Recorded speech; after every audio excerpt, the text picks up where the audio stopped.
The moment Ethan Miles caught a collapsing pregnant woman at a stranger's funeral, he had no idea his life was about to explode into something unimaginable. $500 million, a fortune left by a dead billionaire he couldn't even remember meeting. But here's the twist. This wasn't luck. This was a test. And Ethan had just passed it without knowing he was being watched. Before we dive into how a broke single dad working graveyard shifts became the most unlikely heir in history, hit that like button, drop a comment telling me what city you're watching from so I can see how far this story travels, and buckle up, because what happens next will restore your faith in humanity. The sky hung low and gray over Riverside Memorial Cemetery that Tuesday morning, the kind of oppressive autumn overcast that made everything feel heavier than it should. Ethan Miles stood at the edge of the grounds, near the maintenance shed tucked behind a row of ancient oak trees, watching the funeral procession wind its way toward the Whitlock family plot. He wasn't supposed to be watching. He was supposed to be working, trimming hedges, raking leaves, keeping his head down and his hands busy like he'd done for the past 3 years since taking this job. But something about this particular funeral made him pause. Maybe it was the sheer number of luxury cars snaking through the cemetery gates. Mercedes, Bentleys, even a Rolls-Royce that looked like it cost more than Ethan would earn in 10 lifetimes. Or maybe it was the coldness he sensed even from a distance, the way the mourners clustered in their designer black attire, checking phones, barely looking at the mahogany casket being carried toward the gravesite. Ethan pulled his worn work gloves tighter and returned to the hedge he'd been trimming, the electric shears buzzing rhythmically in his hands. The funeral wasn't his business. Rich people dying and leaving behind other rich people to fight over their money. That was a world so far removed from his reality that it might as well have been happening on another planet. His reality was the $23 in his checking account, the overdue electric bill sitting on his kitchen counter, the way his 7-year-old son Leo's shoes were getting too small, the soles wearing thin, but new ones would have to wait until next month's paycheck. His reality was mac and cheese 4 nights a week, double shifts whenever he could get them, and the constant gnawing anxiety that one unexpected expense, one broken-down car, one emergency room visit, would send their whole fragile life tumbling into chaos. The shears bit into another branch, and Ethan focused on the familiar rhythm of the work. Trim, step, trim, step. Don't think about what you can't control. Don't think about tomorrow. Just get through today. Excuse me? The voice was soft, uncertain. Ethan looked up to find a young woman standing a few feet away, her hand resting protectively on her visibly pregnant belly. She looked to be in her late 20s, with auburn hair pulled back in a simple bun and a black dress that, while expensive-looking, somehow seemed out of place on her, like she was wearing someone else's clothes. Her face was pale, drawn with exhaustion or grief, or both. "Yes, ma'am?" Ethan set down the shears and pulled off his gloves. "I'm sorry to bother you, but is there a restroom nearby, or any place I could sit down for a moment?" Her voice wavered slightly, and Ethan noticed the way she was gripping her stomach, the slight sway in her posture. "The main building's locked right now, but there's a bench just around that corner." Ethan gestured toward a shaded area near the meditation garden. "You okay? You need some water?" "I just need to sit," she said, but even as the words left her mouth, Ethan saw the color drain completely from her face. His body moved before his mind caught up, pure instinct, the same reflexes that had made him dive into a freezing river to pull out a drowning dog last winter, that had him running toward danger instead of away from it every time. He closed the distance between them in 3 long strides, reaching her just as her knees buckled. "Whoa, hey, I got you," Ethan said, catching her under the arms as she collapsed forward. She wasn't heavy, too light, actually, her frame fragile despite the pregnancy, but the momentum nearly sent them both tumbling to the grass. Ethan braced his feet and managed to steady them both, then carefully lowered her to sit on the ground, supporting her back against his knee. "I'm sorry," she whispered, her head lolling to the side. "I'm so sorry. I can't. Don't apologize. Just breathe, okay? Nice and slow." Ethan looked around frantically. The funeral procession was maybe 50 yards away, a sea of black-clad figures gathered around the gravesite. Surely someone had noticed. Surely someone was coming to help. But no one moved. No one even looked in their direction. Ethan's jaw tightened. He'd seen this before. The way wealthy people could look straight through working-class folks like they were invisible. The way they'd step over a homeless person sleeping on the sidewalk without breaking stride. But this was different. This woman was clearly one of them, dressed in expensive clothes, probably here for the same funeral. And they were just ignoring her. "Stay with me," Ethan said firmly, shifting so he could better support her weight. "I'm going to get you some water. Can you hold yourself up for just a second?" She nodded weakly, and Ethan gently leaned her against the trunk of the nearest oak tree. He sprinted to the maintenance shed, grabbed his water bottle, still half full, thankfully, and a clean rag from his supplies. When he returned, less than 30 seconds later, she hadn't moved. Her eyes were closed, her breathing shallow and rapid. Ethan unscrewed the water bottle and knelt beside her. "Here," he said gently, holding the bottle to her lips. "Just small sips." She drank, coughing slightly, and some color began returning to her cheeks. Ethan dampened the rag and pressed it carefully to her forehead, then the back of her neck. His ex-wife had been pregnant once, years ago, a pregnancy that ended in heartbreak at 12 weeks. But he remembered how she'd suffered from dizzy spells, how the heat and stress could overwhelm her in seconds. "That's it," he murmured. "You're doing great. Just keep breathing." Gradually her breathing steadied, her eyes fluttered open, a striking hazel green rimmed with red from crying. She looked at Ethan with something like confusion, as if she couldn't quite process why this stranger in dirt-stained work clothes was kneeling beside her, taking care of her. "Thank you," she whispered. I don't know what happened. I was fine, and then suddenly..." "When's the last time you ate?" Ethan asked. She blinked. Yesterday morning, I think." "And you're how far along?" 7 months. Ethan shook his head, not in judgment, but in understanding. Grief did strange things to people, made them forget to take care of themselves, made the basic acts of living, eating, sleeping, breathing, feel impossible. "I've got a granola bar in my truck," he said. "It's not much, but..." "No, please, you've already done so much." She tried to push herself up, but Ethan gently pressed her shoulder. "Sit for another minute. Let your blood pressure stabilize." He glanced toward the funeral again.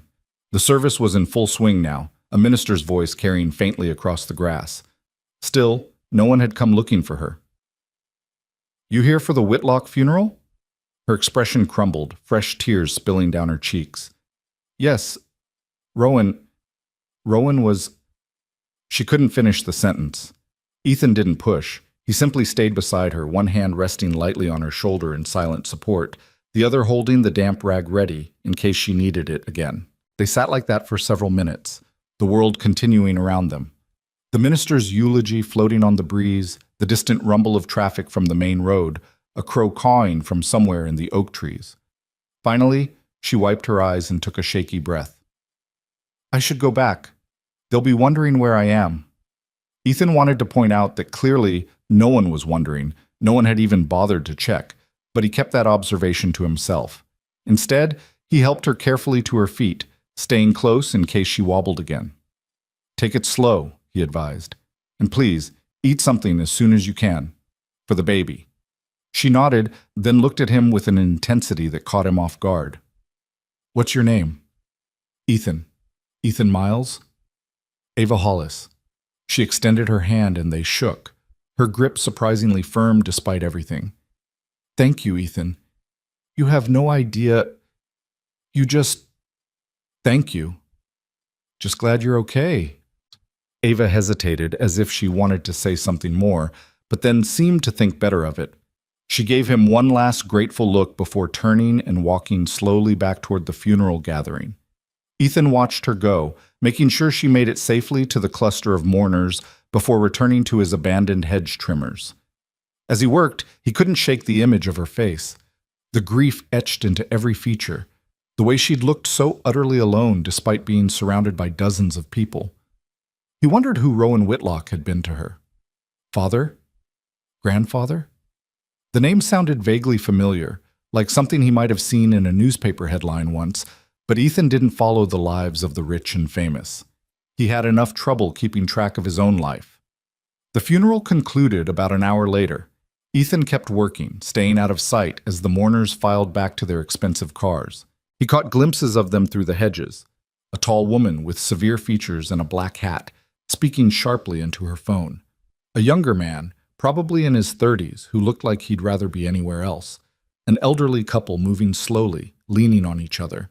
And Ava, trailing behind everyone, one hand still resting on her belly, looking back at the grave one final time before climbing into a waiting town car. By 3 o'clock, the cemetery was empty again except for the grounds crew. Ethan finished his shift, packed up his tools, and headed to the parking lot where his 15-year-old Honda sat rusting quietly in the afternoon sun. The drive home took 20 minutes, through neighborhoods that got progressively more run down until he pulled up in front of the small duplex he rented on Maple Street. It wasn't much: 2 cramped bedrooms, a kitchen where the linoleum was peeling, a bathroom where the toilet ran constantly, no matter how many times Ethan tried to fix it. But the landlord was decent. The neighborhood was safe enough, and most importantly, it was home. It was where Leo's drawings covered the refrigerator, where they'd marked his height on the doorframe every birthday, where they'd built blanket forts and played board games and learned to be a family of 2 instead of 3. Ethan unlocked the door and stepped inside to find his neighbor, Mrs. Chen, sitting on the couch reading a magazine while Leo sprawled on the floor, coloring intently. "Daddy!" Leo jumped up and barreled into Ethan's legs, wrapping his arms around his father's waist. "Hey, buddy!" Ethan lifted his son up, groaning exaggeratedly. "When did you get so heavy? You're like 1,000,000 pounds." Leo giggled. "I'm only 73 pounds. We measured at school." 73? No way. You must have rocks in your pockets." "Daddy, I don't have pockets." Ethan set him down and turned to Mrs. Chen, who was already gathering her things. "Thank you so much for watching him. I know I said I'd be back by 2. "No problem at all," Mrs. Chen said warmly. She was in her 70s, a retired school teacher who'd lived next door for 30 years and treated Leo like the grandson she'd never had. He was perfect, as always. We practiced his spelling words. "I got them all right," Leo announced proudly. "Of course you did." Ethan pulled out his wallet and extracted 3 $20 bills. Money he really couldn't spare, but Mrs. Chen refused to watch Leo for free, and Ethan refused to take advantage of her kindness. "Ethan, that's too much." "It's exactly right," he said firmly, pressing the bills into her hand. "Thank you, really." After Mrs. Chen left, Ethan surveyed the kitchen and made a command decision. "Mac and cheese night?" "Again?" Leo wrinkled his nose, but there was no real complaint in his voice. He was used to their limited menu. "Hey, I make the best mac and cheese in the state. That's a scientific fact." "What about the whole country?" "Well, I don't want to brag." They fell into their evening routine, Ethan boiling water while Leo set the table, both of them talking about their days. Leo told him about science class, where they'd learned about the solar system, and about how his friend Marcus had gotten in trouble for throwing erasers. Ethan listened, asking questions, laughing at the right moments, letting the simple normalcy of it wash away the stress of the day. He didn't mention the funeral, didn't mention the pregnant woman he'd helped.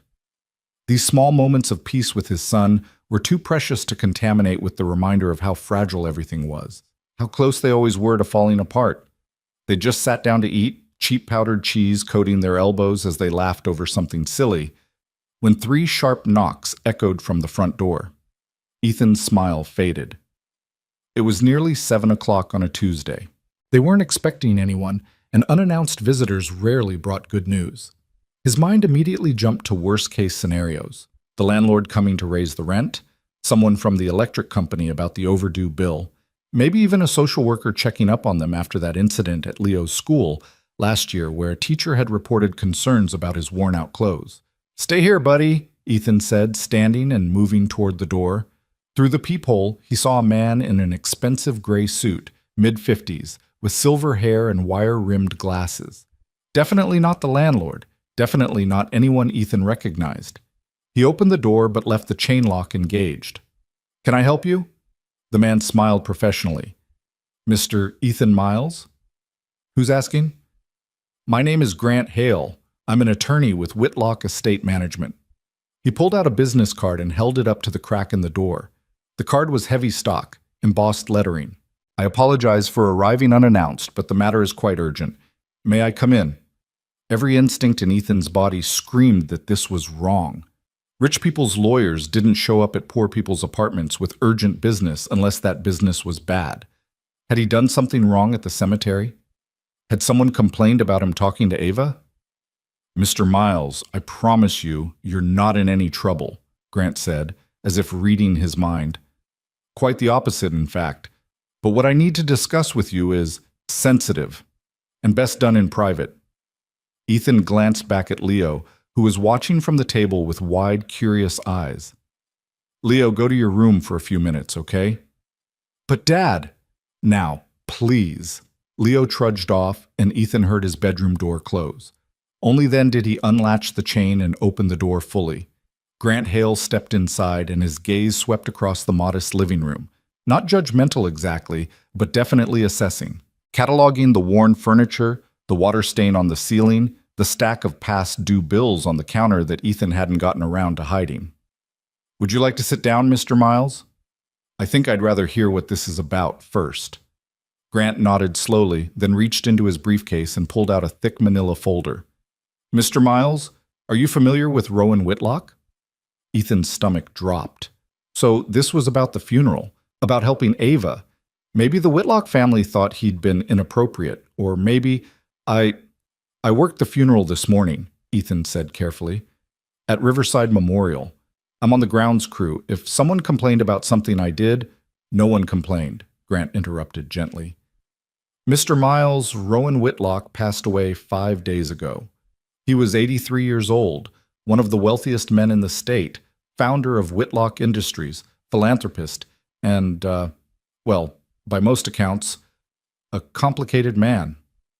Okay, I'm sorry for his family's loss, but I don't understand what this has to do with me. Grant set his briefcase down and held up the folder. 3 years ago, Mr. Whitlock updated his will.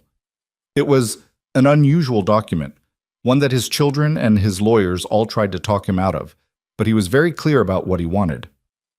Mr. Hale, he left you his entire fortune, Mr. Miles.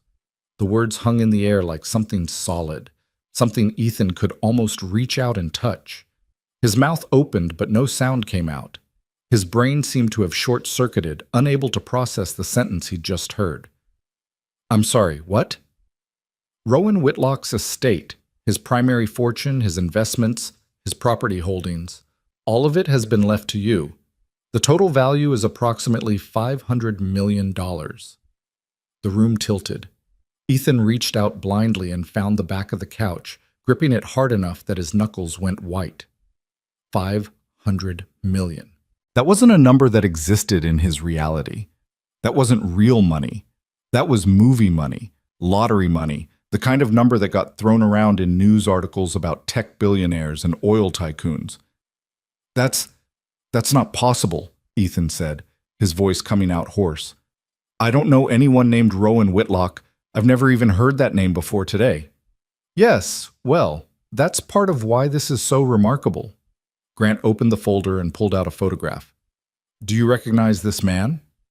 Ethan took the photo with shaking hands. It showed an elderly man with white hair and kind eyes, dressed in a simple sweater, sitting in what looked like a library. Ethan stared at the image, willing his memory to produce something, anything. But there was nothing. He'd never seen this man before in his life. No, he said firmly. I've never met him. Are you certain? Perhaps 5 years ago, in November, there was a fire at a parking garage downtown. And suddenly, like a door opening in his mind, Ethan remembered. It had been late, past midnight, and he'd been finishing up his janitorial shift at the Grant Tower office building. He'd been walking to his car when he'd heard the explosion, a dull boom that echoed off the concrete walls. Then screaming. Ethan had run toward the sound instead of away from it, finding a car engulfed in flames near the garage's exit. The driver's door was jammed, and through the smoke, he could see someone slumped over the steering wheel. He'd grabbed a fire extinguisher from the wall, smashed the passenger window, pulled himself inside despite the heat and smoke, and dragged the unconscious man out. By the time the fire department arrived, Ethan had already performed CPR, getting the man breathing again. The paramedics had taken over, loaded the man into an ambulance, and Ethan had given his statement to the police.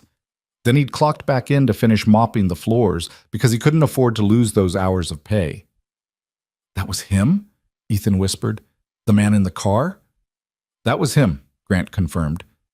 "You saved Rowan Whitlock's life that night, Mr. Miles, and then you simply left. You didn't ask for a reward, didn't give the media interviews, you just went back to work. I didn't even know who he was. He was just someone who needed help." "Yes, and that, Mr. Miles, is precisely why you're standing here now." Grant pulled out another document, this one several pages long. "After that night, Mr. Whitlock became interested in you. Not in an invasive way.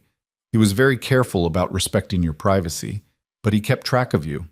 He learned about your life, your struggles, the kind of man you are." Ethan felt sick. "He was watching me?" "He was observing you," Grant corrected gently. "He learned that you're a single father raising your son alone after your wife passed away. He learned that you work 2 jobs, sometimes 3, just to keep a roof over your heads. He learned that you volunteer at the veterans shelter on your days off, that you fixed your elderly neighbor's plumbing for free, that you give money to homeless people even when you can barely afford groceries, that you're raising your son to be kind, to be honest, to be good. People do those things every day," Ethan protested. "That doesn't make me special. That doesn't make me worth $500 million. Mr. Whitlock disagreed. He believed you represented something rare, genuine, selfless goodness. And more than that, he believed you would know what to do with his fortune in a way his own children never could." "His children, Jesus, his children. They must be losing their minds." Grant's expression tightened slightly. "Cassandra and Archer Whitlock are displeased, yes. The will makes provisions for them. They'll each receive $20 million, which is not insignificant, but the bulk of the estate goes to you." Ethan's legs gave out, and he sank onto the couch. His mind was racing, trying to catch up, trying to make sense of this. "Why?" he asked. "Why me? Why not give it to charity? Why not his kids? I don't understand." "There's one more thing," Grant said quietly. He pulled out a small flash drive. "Mr. Whitlock recorded a video message for you. With your permission, I'd like to show it to you now." Ethan could only nod. Grant pulled out a laptop, inserted the drive, and turned the screen toward Ethan. After a moment, the video began to play. Rowan Whitlock sat in the same library from the photograph, but he looked older, frailer. The video had clearly been recorded recently, perhaps only days before his death. When he spoke, his voice was soft but steady. "Hello, Ethan. If you're watching this, then I'm gone, and you're probably very confused right now. Let me see if I can help with that. 5 years ago, you saved my life without knowing who I was. You risked your own life, actually. The fire marshal's report said the car could have exploded at any moment. You could have died, but you didn't hesitate. And then when it was over, you simply went back to work. You didn't look for recognition or reward. You just moved on. That intrigued me.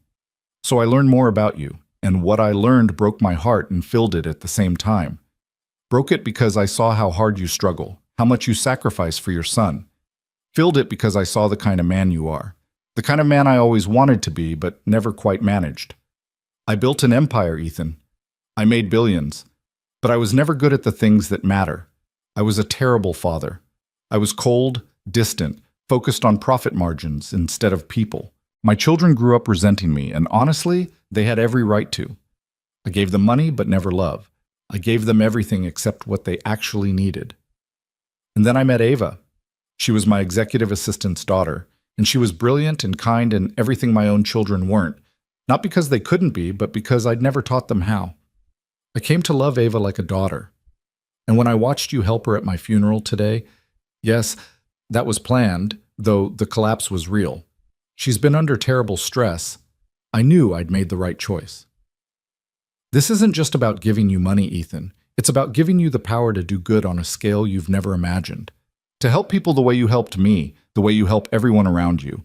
To show my children what real character looks like. To prove that kindness isn't weakness, and that the measure of a man isn't in his bank account, but in his heart. I know this is overwhelming. I know you're probably terrified. But I believe in you. I believe you'll do something beautiful with this gift. And I really hope, that you'll help my children see what I couldn't teach them myself. Thank you, Ethan, for saving my life, for being exactly who you are, and for giving an old man hope in his final days that maybe, just maybe, goodness still wins sometimes. The video ended. Ethan sat frozen, tears streaming down his face without him even realizing he was crying. His chest felt tight, his throat closed with emotion he couldn't name. This stranger, this billionaire who'd spent 5 years watching him from afar, had seen something in him that Ethan had never seen in himself. "There's a condition," Grant said softly. "The inheritance only transfers if, on the day of the funeral, you performed an act of selfless kindness in the presence of Ava Hollis, which you did when you helped her after she collapsed." That was a test? That was verification, Mr. Whitlock needed to know that his assessment of your character was correct, that even 5 years later, you were still the same man who'd pulled him from a burning car. Ethan wiped his eyes roughly. And if I'd walked past her, if I hadn't helped, then the entire fortune would have gone to charity, and you never would have known any of this. Maybe that would have been better. Would it? Grant closed his laptop and looked at Ethan intently. "Mr. Miles, I've been an estate attorney for 30 years. I've seen fortunes passed down to children who squander them, to spouses who were never really loved, to institutions that use the money for everything except what the donor intended. But this is different. This is a man who found someone he believed in and decided to take a chance on basic human decency. That's rare. That's worth protecting." "His children are going to destroy me," Ethan said hollowly. "People like me we don't get $500 million. They'll say I manipulated him or pressured him or—" "The will is ironclad," Grant interrupted firmly. Mr. Whitlock anticipated every objection. He underwent a full psychological evaluation to prove his competence. He documented everything, every observation about you, every reason for his decision. Cassandra and Archer can contest it if they want, but they won't win. The only question is whether you accept it. Ethan looked around his shabby living room, at the couch with the broken spring, at the TV with the cracked screen that they'd bought used 3 years ago, at the photos of Leo that covered every surface because they were the one thing that made this place feel like home. And he thought about the bills on the counter, the debt, the fear that never quite went away, the knowledge that one medical emergency could destroy everything. And he thought about Leo, 7 years old, who deserved new shoes and art classes and maybe, just maybe, a life where his father didn't look quite so tired all the time. "If I say yes," Ethan said slowly, "what happens next?" Grant allowed himself a small smile. "Then, Mr. Miles, your life changes forever. And if I may say so, it couldn't happen to a better person." Outside, the evening darkened into night. And inside the small duplex on Maple Street, Ethan Miles sat with the weight of an impossible decision, wondering how he'd become the guardian of a dead billionaire's dream. From his bedroom, he could hear Leo singing softly to himself, and Ethan closed his eyes, sending up a silent prayer to whatever power might be listening. Please help me do this right. Because ready or not, everything had just changed. The first week after Grant Hale's visit passed in a blur of paperwork, phone calls, and sleepless nights. Ethan had signed the initial documents with trembling hands, his signature looking foreign and shaky on the expensive legal paper. Grant had been patient, walking him through every clause, every stipulation, every legal safeguard that Rowan Whitlock had put in place. The money wouldn't transfer immediately. There were procedures, protocols, a waiting period mandated by law. But it was real. It was happening. And Ethan felt like he was drowning. He'd taken 3 days off work, claiming a family emergency, which wasn't entirely a lie. Mrs. Chen watched Leo without asking questions, though her concerned glances suggested she knew something was wrong. Ethan couldn't tell her, couldn't tell anyone. Grant had advised discretion until the legal processes were complete, and even beyond that, Ethan had no idea how to explain this to the people in his life. Hey, so remember how I was broke last week? Well, funny story. I inherited $500 million from a dead billionaire I didn't know I'd saved. It sounded insane, even in his own head. On the 8th day, Grant called. "Mr. Miles, I need you to come to my office this afternoon. There's someone who wants to meet you." "Who?" "Ava Hollis. She's been asking about you. I think it would be beneficial for you both to talk." Ethan's first instinct was to refuse. He wasn't ready. He didn't know what to say to her. But Grant's tone suggested this wasn't really a request. So at 2 o'clock, Ethan found himself walking into the gleaming glass tower that housed Whitlock Estate Management, feeling profoundly out of place in his cleanest pair of jeans and a button-down shirt he'd ironed twice. The receptionist directed him to a conference room on the 14th floor. Through the glass walls, he could see Ava already seated, staring out the window at the city below. She looked better than she had at the funeral.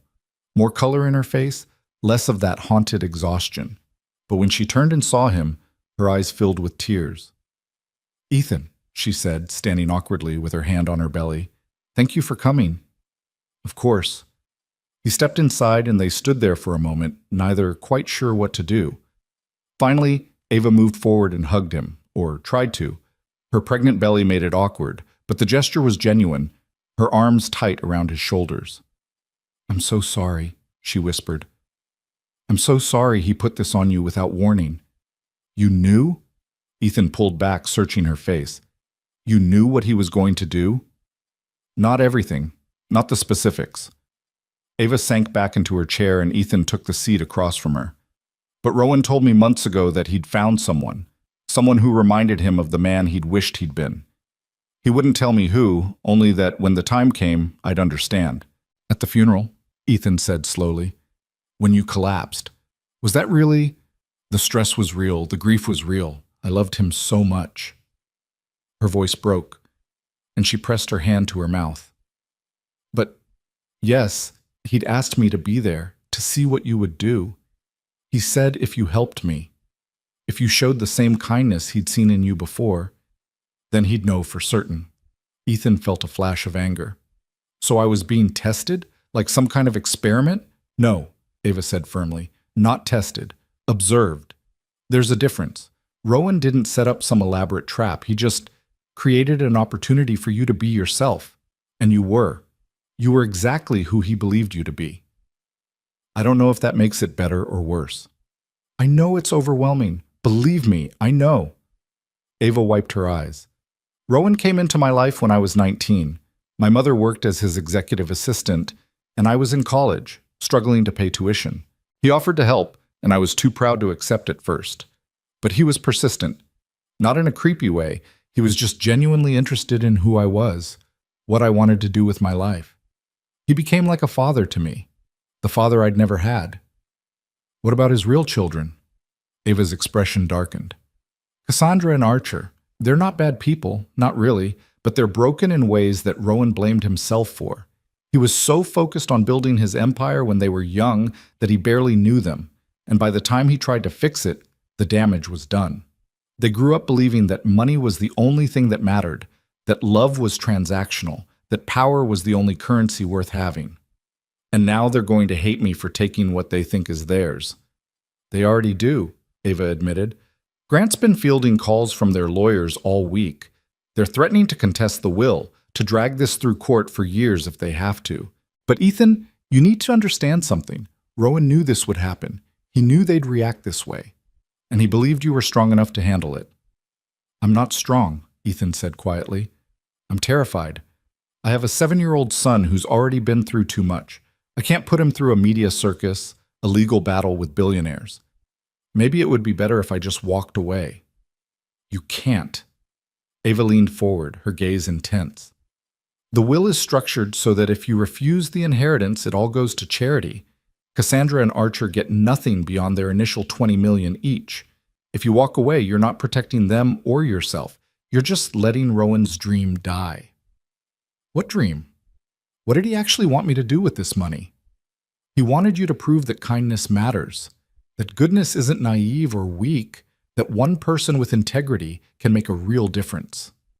Ava pulled an envelope from her purse and slid it across the table. "He left this for you. Another message. I was supposed to give it to you when you started to doubt." Ethan stared at the envelope like it might bite him. His name was written on the front in shaky handwriting, Rowan's, presumably. With trembling fingers, he opened it and pulled out a single sheet of paper. Ethan, if Ava is giving you this, then you're thinking about walking away. I understand. This is too much, too fast, too heavy. You didn't ask for this burden, but let me tell you a story. When I was 35, I had the chance to help a young engineer who'd come to me with a revolutionary idea. He had no money, no connections, just brilliance and passion. I could have invested in him, could have changed both our lives. But I was too focused on my own projects, too busy, too convinced that I didn't have time for his dreams. That engineer was James Morrison. You might recognize the name. He founded Morrison Tech, changed the world of renewable energy, saved countless lives. He did it without my help, and every time I saw his face in the news, I was reminded of my own smallness, my own fear. I don't want you to make my mistake, Ethan. I don't want you to let fear convince you that you're not capable of extraordinary things, because you are. You already have been, every single day of your life. You just didn't have the resources to match your heart. Now you do. Don't walk away. Don't let my children's anger or your own fear stop you from becoming who you were always meant to be. Trust yourself. Trust me. Rowan. Ethan read the letter 3 times, his vision blurring with tears he couldn't quite blink away. When he finally looked up, Ava was watching him with something like hope in her eyes. He really believed in me, Ethan whispered. I don't know why, but he did. Because you gave him something to believe in. At the end of his life, when he was looking back on all his choices, all his mistakes, you showed him that people like you still exist. That was a gift, Ethan. Maybe the last real gift anyone gave him. They talked for another hour, Ava sharing stories about Rowan, his dry humor, his late-night philosophy discussions, his secret love of terrible action movies. By the time Ethan left the office, some of his terror had transformed into something else. Not quite confidence, but maybe determination. Maybe purpose. He picked up Leo from school that afternoon, and they went to the park like they did every Friday when Ethan wasn't working. They threw a frisbee, ate ice cream from the truck, sat on the swings as the sun started to set. Leo chattered about his week, about his friend Marcus, about the girl in his class who could do a backflip. Normal kid stuff. Beautiful, ordinary life. Dad? Leo asked as they walked home, his small hand in Ethan's. Are you okay? You seem sad. Not sad, buddy. Just thinking. About what? About how lucky I am to have you. Leo grinned, gap-toothed and perfect. That's a weird thing to think about. Yeah, well, I'm a weird dad. The weirdest, Leo agreed happily. That night, after Leo was asleep, Ethan sat at the kitchen table with his laptop and started researching. He read about Rowan Whitlock, about his rise from middle-class roots to becoming one of the most powerful businessmen in the country. He read about Whitlock Industries, about the controversies and the triumphs, about the man who'd been brilliant and driven, and by most accounts, cold. He read about Cassandra and Archer, about their own business ventures, their public feuds, their complicated relationship with their father. And he read about the fire 5 years ago. There were news articles, brief mentions buried in the back pages. Elderly businessman saved from parking garage fire by unknown hero. Rowan Whitlock, 78, treated for smoke inhalation and released. No mention of Ethan's name. He'd been invisible then, just as he'd always been. But not anymore. The knock came on Sunday morning while Ethan was making pancakes and Leo was watching cartoons. This time, Ethan knew it wouldn't be good news, even before he opened the door. 2 people stood on his doorstep. The woman was tall, striking, in her early 40s, with dark hair pulled back severely and a black coat that probably cost more than Ethan's car. The man beside her was younger, mid-30s, with the same sharp features and an expression of barely contained fury. Ethan Miles? The woman said, her voice cold and precise. Yes? I'm Cassandra Whitlock. This is my brother Archer. We need to talk about what you've stolen from us. Ethan's stomach dropped, but he kept his voice steady. I haven't stolen anything. Really? Cassandra's laugh was bitter. You manipulated our father, preyed on a sick old man's guilt and nostalgia, and convinced him to disinherit his own children. If that's not theft, I don't know what is. I never even met your father. Not consciously. I had no idea who he was When you what? Archer stepped forward, his jaw tight. When you oh so conveniently saved his life? When you played the humble hero? Do you have any idea how suspicious that looks? Dad? Leo's voice came from behind Ethan, small and worried. What's going on? Cassandra's gaze shifted to Leo, and something flickered in her expression, not quite sympathy, but close. You have a son. Yes, and I need you both to leave, now. We're not going anywhere, Archer said, not until we've made something very clear. You don't deserve that money. You didn't earn it, and we're going to fight this will with everything we have. When we're done, you'll wish you'd never heard the Whitlock name. Is that a threat? It's a promise, Cassandra said softly. You're in way over your head, Mr. Miles, and you're going to drown. They turned and walked away, climbing into a black Mercedes that Ethan hadn't noticed parked at the curb. He stood frozen in the doorway until they drove off, then closed the door and locked it, his hands shaking. Dad? Leo was still standing in the living room, his eyes wide. Who were those people? No one, buddy. Just no one. But that night, lying awake in bed, Ethan knew that was a lie. They were very much someone, and they were coming for him. The next morning, Ethan dropped Leo at school and drove to Grant Hale's office without an appointment. The receptionist tried to stop him, but Grant emerged from a meeting when he heard Ethan's voice raised in the lobby. Mr. Miles, what's wrong? They came to my house, Ethan said, his voice low and urgent. Cassandra and Archer. They threatened me in front of my son. Grant's expression hardened. Come with me. They went to his office, and Grant immediately picked up his phone, making 3 calls in rapid succession. When he hung up, he looked at Ethan seriously. I'm getting a restraining order filed today. They can't contact you directly anymore. All communication goes through lawyers. They said they're going to destroy me. They're going to try. But Ethan, you need to understand something. They're desperate. They spent their entire lives believing that money would eventually be theirs. Now it's not, and they're lashing out. But the will is solid. The only way they win is if you give up. I have a 7-year-old son, Ethan said, his voice breaking. I can't let him get hurt because of this. Last night, he had nightmares. He woke up crying, asking if those people were going to take me away. They're not. I won't let that happen. You can't promise that. No, Grant admitted. But I can promise that I'll fight for you, and so will Ava, and so will everyone who knew what Rowan was trying to do. Ethan buried his face in his hands. I don't know if I'm strong enough for this. You pulled a man from a burning car. You raised a son alone after losing your wife. You work yourself to exhaustion to provide for him. Don't tell me you're not strong enough. But strength, Ethan was learning, came in different forms. And facing down the fury of people who believed he'd stolen their birthright, that required a kind of strength he wasn't sure he possessed. The story broke 3 days later. Someone, probably Cassandra or Archer, leaked it to the press. By Thursday morning, Ethan's face was on the front page of every major newspaper in the state. Mystery heir, janitor inherits 500 Baltzer's fortune. Whitlock children contest father's will. Who is Ethan Miles, the unknown man who inherited a billion-dollar empire? Ethan's phone rang constantly. Reporters, distant relatives he didn't even know existed, people claiming to be old friends who needed loans. He stopped answering, stopped checking his email, stopped looking at social media, where the comments ranged from supportive to viciously cruel. Good for him. Rich people's kids don't deserve everything just because of who their parents are. This is clearly fraud.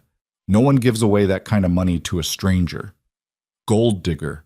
Probably manipulated a senile old man. He saved the guy's life. He earned it.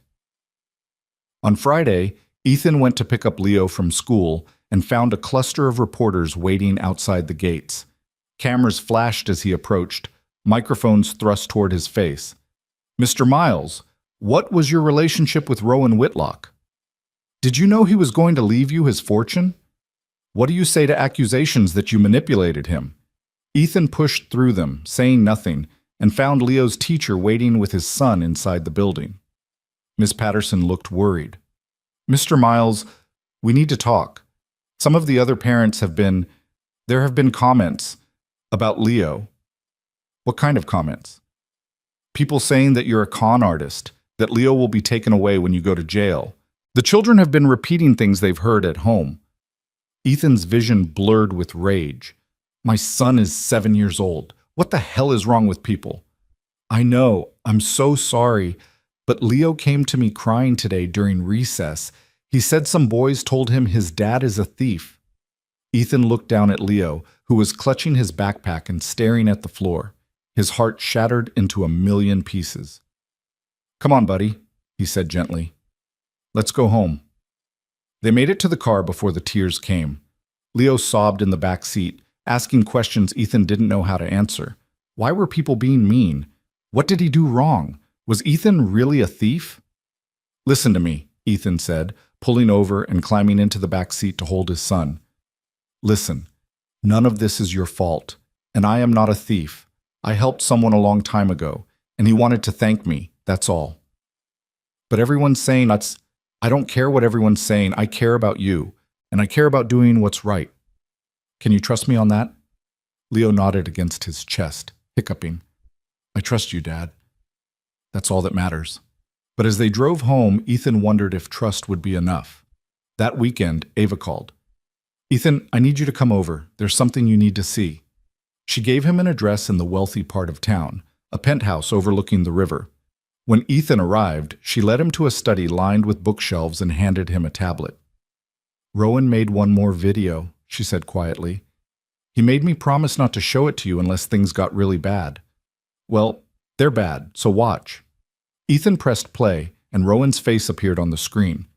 This recording looked different, grainier, more informal. Rowan was sitting in what looked like a hospital room, an IV in his arm.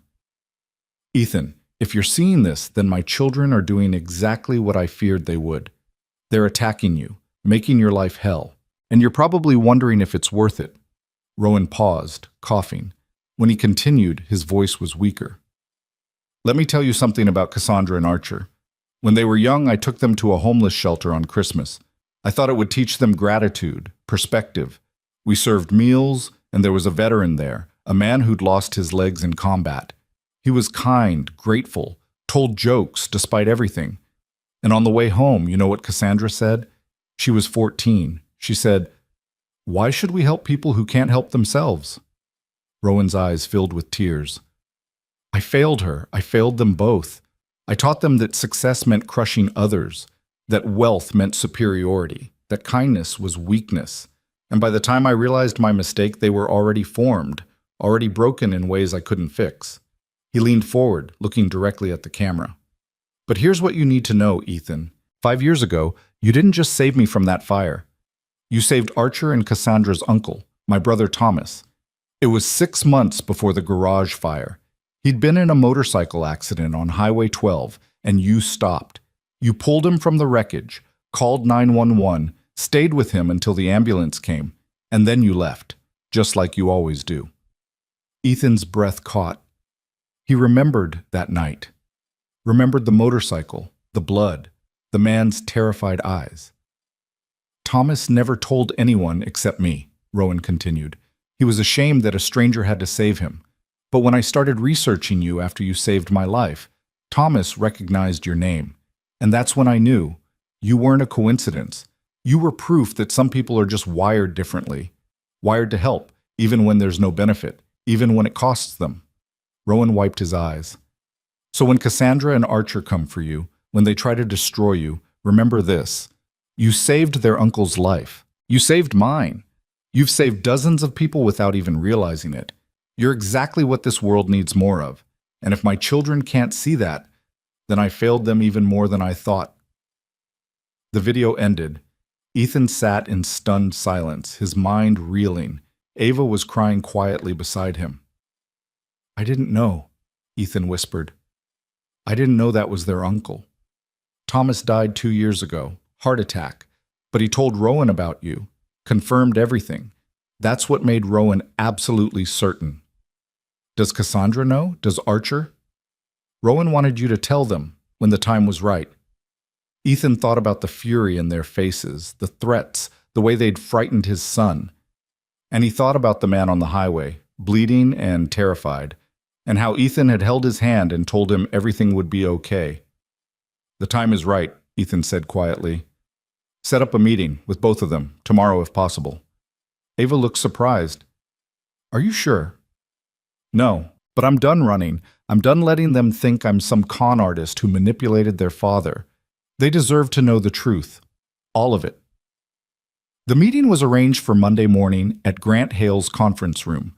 Cassandra and Archer arrived with their own lawyer, a severe man in an expensive suit who looked like he ate nails for breakfast. They sat across from Ethan, Ava, and Grant, the tension so thick it was almost visible. "This better be good," Cassandra said coldly. "We're very busy preparing to destroy your life in court." "I saved your uncle's life," Ethan said simply. The room went silent. Cassandra's expression didn't change, but Archer's face went pale. "What?" "Thomas Whitlock. 6 months before I saved your father, I pulled your uncle from a motorcycle accident on Highway 12. I didn't know who he was. I just knew he needed help." "You're lying," Cassandra said, but her voice wavered. "There's a police report," Grant said, sliding a document across the table. "Traffic incident, October 14th. Anonymous Good Samaritan rendered aid. Your uncle refused to give the officer Ethan's name, said he'd gotten his contact information for a personal thank you, but he told your father, and your father verified it." Archer took the document with shaking hands, reading it slowly. When he looked up, his eyes were wet. "Uncle Thomas," he whispered. "You saved Uncle Thomas." "I didn't know," Ethan said. "I didn't know he was related to Rowan until I saw the video your father left me. I didn't save him because of who he was. I saved him because he was dying, and I was there, and that's what you do when someone needs help." "This doesn't change anything," Cassandra said, but her voice had lost its edge. "You still—" "What?" Ethan interrupted. "I still what? Manipulated your father? How?" "By living my life, by being kind to people, by doing my job and raising my son and trying to survive." "You don't understand what it's like," Cassandra said, and suddenly she sounded tired, lost. "To spend your whole life being told you're not enough. To watch your father build an empire and know that nothing you do will ever measure up. And then to have it all given to someone else, someone he chose over us." Her voice broke, and for the first time Ethan saw past the anger to the pain underneath. "He didn't choose me over you," Ethan said gently. "He chose to give me his money. But he gave you something more important. He gave you a chance to prove him wrong, to show that you're better than he thought, that you can be the people he hoped you'd become. By accepting that you deserve our inheritance," Archer's voice was bitter. "By accepting that maybe, just maybe, this isn't about deserving anything. Your father made his choice. And yeah, it hurts, I get that. But attacking me, threatening my son, dragging this through the courts, how does that prove him wrong? How does that show you're anything other than exactly what he feared?" Silence fell over the room, heavy and profound. Cassandra stared at the table, her jaw working. Archer looked at his sister, then back at Ethan. "What do you even want to do with the money?" Archer asked finally. And Ethan told them. He told them about Leo's heart condition, about the surgery they couldn't afford. He told them about the families drowning in medical debt, about single parents working 3 jobs and still falling behind, about kids who went to bed hungry, and elderly people who had to choose between food and medication. He told them about his dream of a foundation that could actually help, that could change lives the way Rowan's gift was changing his. When he finished, Cassandra was crying. Not sobbing, just tears streaming silently down her face. "That's what he wanted," she whispered. "All along, he wanted us to care about something other than money." "It's not too late," Ethan said. "You could help me. Both of you. You know how to run businesses, how to manage investments, how to make money work. I don't. I need help. And maybe this could be a way to honor your father. Not the man he was, but the man he wished he'd been." Archer stood abruptly, walked to the window, stared out at the city below. When he spoke, his voice was thick with emotion. "Uncle Thomas used to tell me stories about his motorcycle accident, about the stranger who saved him. He said it changed his life, made him want to be better. And I never understood what he meant, but now... He turned back to face Ethan. My father was right about you. I hate that. I really, really hate it, but he was right. He extended his hand across the table. Ethan stood slowly and shook it, feeling the tension in Archer's grip, the grudging respect starting to form. Cassandra stood as well, though she didn't offer her hand. I'm not ready to forgive you, she said quietly. Or him. But maybe we can find a way to work together, for his sake. It wasn't a resolution, it wasn't friendship, but it was a beginning. As the meeting ended and everyone filed out, Ava pulled Ethan aside. He would have been so proud of you, she said. I didn't do anything. You did everything. You stayed true to who you are. That's all he ever wanted. Ethan drove home that afternoon feeling lighter than he had in weeks. When he picked up Leo from school, no reporters this time, thanks to the restraining order, his son bounced into the car with a big smile. Marcus said his dad says you're a hero, Leo announced. Are you really a hero, Dad? Ethan thought about Rowan's face in that video, about the man on the highway, about Ava collapsing at the funeral. He thought about all the small moments of kindness that had led to this impossible situation. I'm just your dad, he said. That's all I ever wanted to be. That's the best kind of hero, Leo said seriously. And maybe, Ethan thought as they drove home through the afternoon sun, maybe that was enough. The fragile peace that had settled over the conference room that Monday morning shattered exactly 17 days later. Ethan had begun to believe that maybe, just maybe, things would work out. He'd met with Cassandra and Archer twice more, stilted conversations where they discussed the foundation, the logistics, the legal framework. Neither sibling had warmed to him exactly, but the open hostility had faded into something more like wary coexistence. Grant had assured him the will would clear probate within weeks. Ava had started showing him properties where the foundation could be headquartered. Leo had stopped having nightmares. And then Cassandra's lawyer called an emergency meeting. Ethan arrived at Grant's office to find the conference room packed. Cassandra sat at one end of the table, her expression unreadable. Archer stood by the window, his shoulders rigid. Their lawyer, Martin Voss, had brought 2 associates. Grant looked tired, like he'd been up all night. And at the far end of the table sat a woman Ethan had never seen before. Mid-50s, perfectly styled blonde hair, wearing a burgundy suit that screamed money and power. Mr. Miles, Martin said without preamble. This is Patricia Drummond. She represents the Whitlock Family Trust. I don't understand, Ethan said, taking the only empty chair. What family trust? The one your benefactor conveniently forgot to mention, Patricia said, her voice smooth as silk and twice as dangerous. Mr. Miles, I've spent the last 3 weeks conducting a thorough investigation into Rowan Whitlock's assets and his relationship with you, and I've found some very interesting discrepancies. Ethan's stomach dropped. What kind of discrepancies?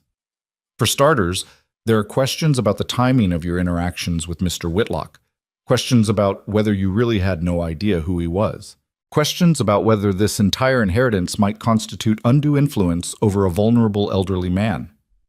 That's ridiculous, Grant interjected. We've been through this. Rowan was psychologically evaluated. He was of sound mind. Was he? Patricia slid a thick folder across the table. Because I have medical records here showing that Rowan Whitlock was diagnosed with early-stage dementia 14 months before he updated his will. Records that somehow never made it into your probate filing, Mr. Hale. The room erupted.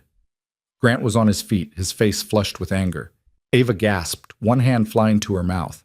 Archer turned from the window, his expression shocked.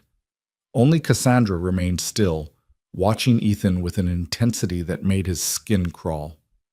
That's not possible, Grant said, his voice shaking. I reviewed all of his medical records. There was no dementia diagnosis. Not in the records you were given, Patricia agreed. But Dr. Ellen Zhao, Mr. Whitlock's personal physician, kept separate files, private files. And in those files, there's a very clear diagnosis of early cognitive decline.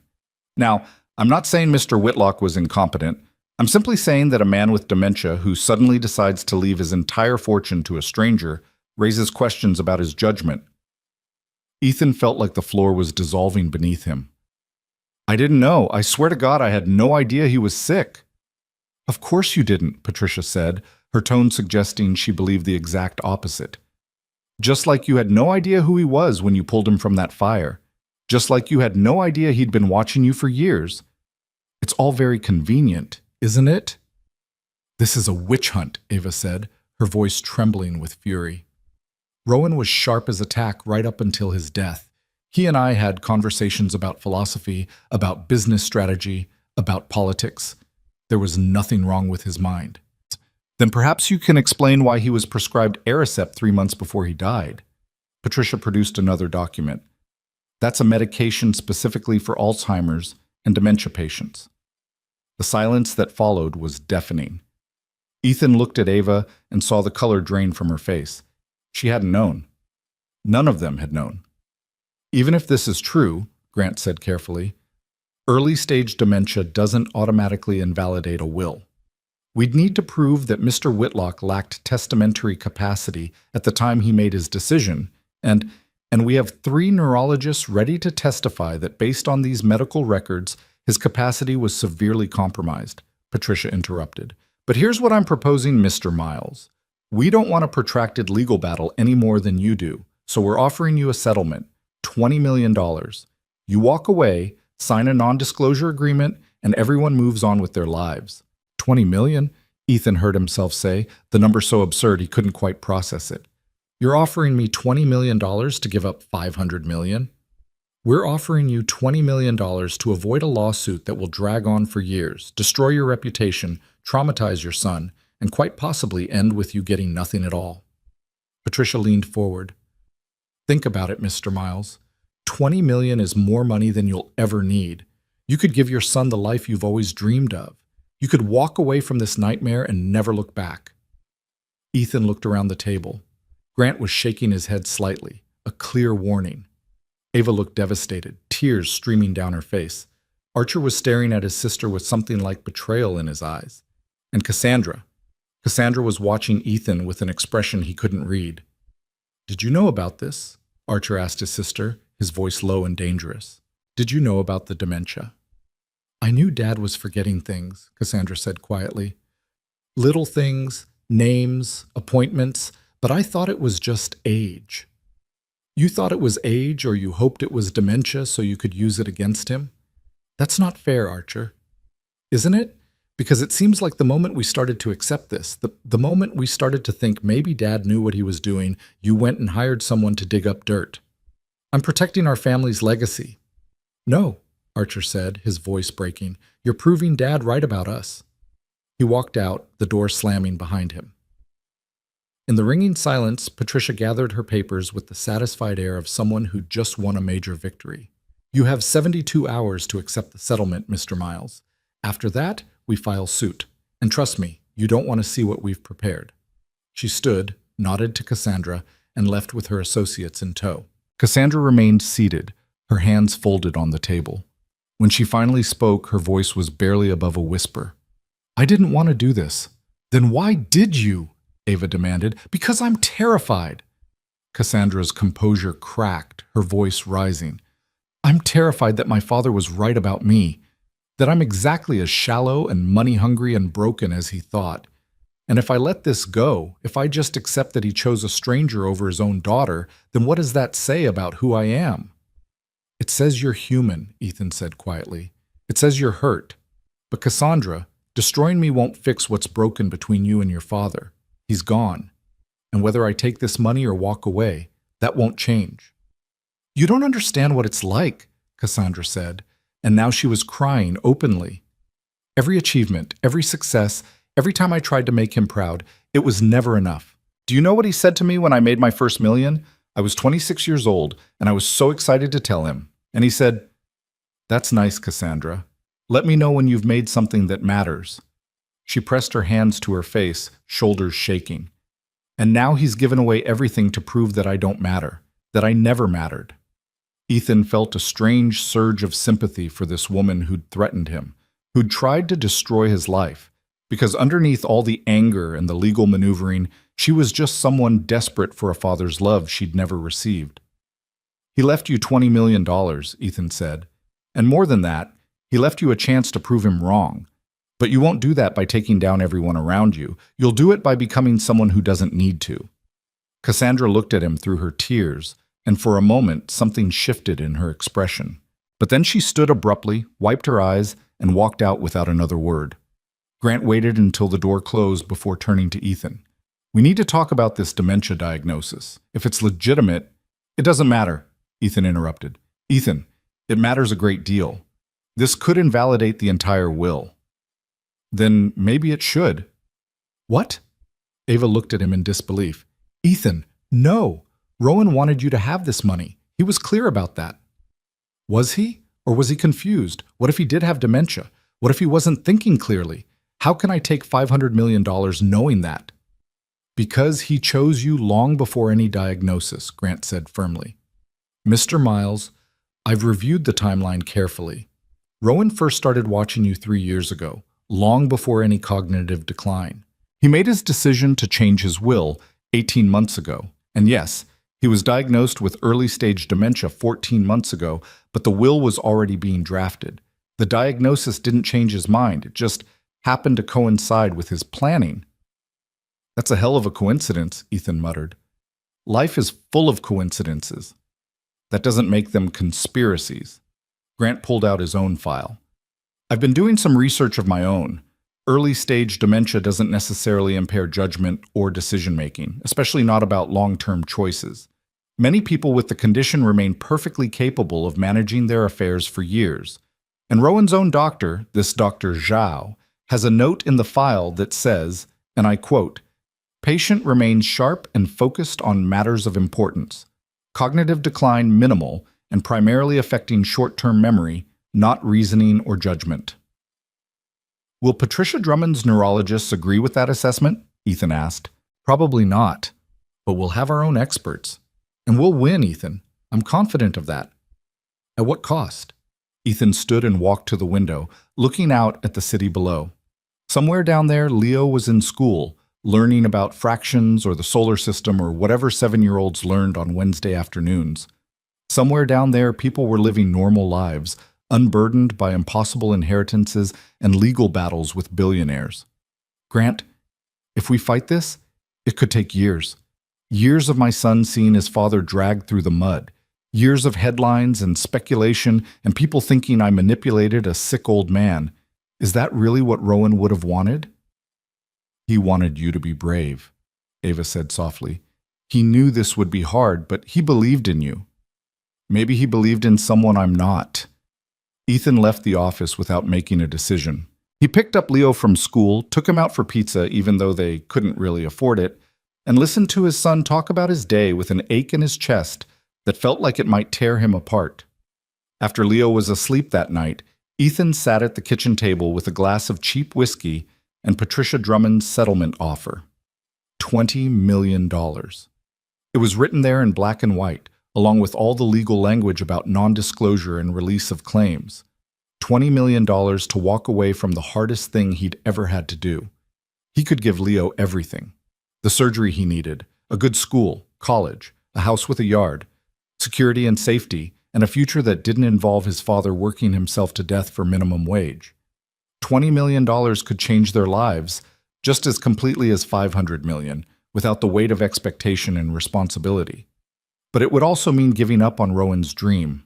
It would mean letting Cassandra and Patricia and everyone else believe that he'd been a con artist all along, someone who took the settlement because he knew he couldn't win in court. It would mean teaching Leo that sometimes, even when you're right, it's easier to just give up. Ethan was still sitting there at 3 a.m. when his phone rang. He almost didn't answer. It was an unknown number, but something made him pick up. Mr. Miles? The voice was unfamiliar, elderly, with a slight tremor. My name is Ellen Zhao. I was Rowan Whitlock's physician. Ethan sat up straight. Dr. Zhao, I've heard about your files. Yes, I imagine you have. Patricia Drummond came to see me last week. She was very interested in Rowan's dementia diagnosis. Dr. Zhao paused. Mr. Miles, I want you to know something. Rowan knew about his diagnosis. He knew what it meant. And he specifically asked me to keep it private because he didn't want his children using it as ammunition. They're using it anyway. I know. And that's why I'm calling, because what Patricia didn't tell you is that I have another file. One that documents every conversation I had with Rowan about his will, about you, about his wishes. And in every single one of those conversations, he was lucid, articulate, and absolutely certain about what he wanted to do. Would you testify to that? I would. But Mr. Miles, I need to tell you something else. The dementia was progressing faster than we'd expected. Rowan knew he didn't have much time left to be himself. That's why he rushed the will, why he set up the test at his funeral. He was racing against his own mind, trying to secure his legacy before he lost the capacity to do so. Ethan felt tears burning his eyes. He must have been terrified. He was. But he said you gave him courage. He said if you could face every day with kindness, despite everything you'd been through, then he could face his own mortality with grace. Doctor. Chao's voice softened. He wasn't a perfect man, Mr. Miles. But in the end, he tried to do something good. Don't let his children take that away from him. After the call ended, Ethan sat in the darkness of his kitchen, thinking about Rowan racing against time, about a man trying desperately to fix his mistakes before his mind betrayed him. And he thought about what it meant to honor someone's dying wish, even when that wish felt impossible to fulfill. The next morning, Ethan called Grant. I'm not taking the settlement. Are you sure? No, but I'm doing it anyway. Within hours, Patricia Drummond filed her lawsuit. The headlines hit the evening news cycle with devastating efficiency. Dementia revelation rocks Whitlock inheritance case. Did billionaire Rowan Whitlock have capacity to change will? Medical records suggest confusion in final years of Tycoon's life. Ethan's phone exploded with messages, most of them ugly. His coworkers at the cemetery started treating him differently, their conversation stopping when he entered the break room. Mrs. Chen still smiled at him, but he could see the questions in her eyes. And at school, Leo came home with a black eye and wouldn't say who'd hit him. Some of the kids say you tricked the old man, Leo finally admitted, lying in bed that night with an ice pack pressed to his face. They say you're going to jail. I'm not going to jail, buddy. Promise? Ethan wanted to promise, wanted to guarantee that everything would be okay. But he'd learned not to make promises he might not be able to keep. I promise I'll always fight for us, he said instead, no matter what. The preliminary hearing was scheduled for 2 weeks later. Grant spent hours preparing Ethan, running through potential questions, teaching him how to stay calm under pressure. Ava visited regularly, bringing food and encouragement, her pregnancy now in its final weeks. Archer called once, asking if there was anything he could do to help, his voice heavy with guilt about his sister's actions. But Cassandra stayed silent, invisible behind her walls of lawyers in righteous fury. On the morning of the hearing, Ethan put on the one suit he owned, a cheap thing he'd bought for his wife's funeral 6 years ago, and drove to the courthouse with Grant. The steps were packed with reporters, cameras, protesters on both sides. Some held signs supporting him. Kindness matters and heroes deserve recognition. Others condemned him. Justice for the Whitlock family and no inheritance for frauds. Inside, the courtroom was cold and austere. Cassandra sat at the plaintiff's table with Patricia and a team of associates. Archer wasn't there. The judge, a stern woman in her 60s named Barbara Reeves, looked like she'd heard every excuse in the world and believed none of them. This is a preliminary hearing regarding the estate of Rowan Whitlock, Judge Reeves said. Ms. Drummond, you may present your opening statement. Patricia stood, every inch the polished litigator. For 20 minutes, she painted a picture of Rowan Whitlock as a confused old man, manipulated by a cunning opportunist who'd orchestrated a series of convenient rescues. She presented the medical records, the dementia diagnosis, the prescription history. She brought in a neurologist who testified that based on the records alone, Rowan's judgment was likely compromised.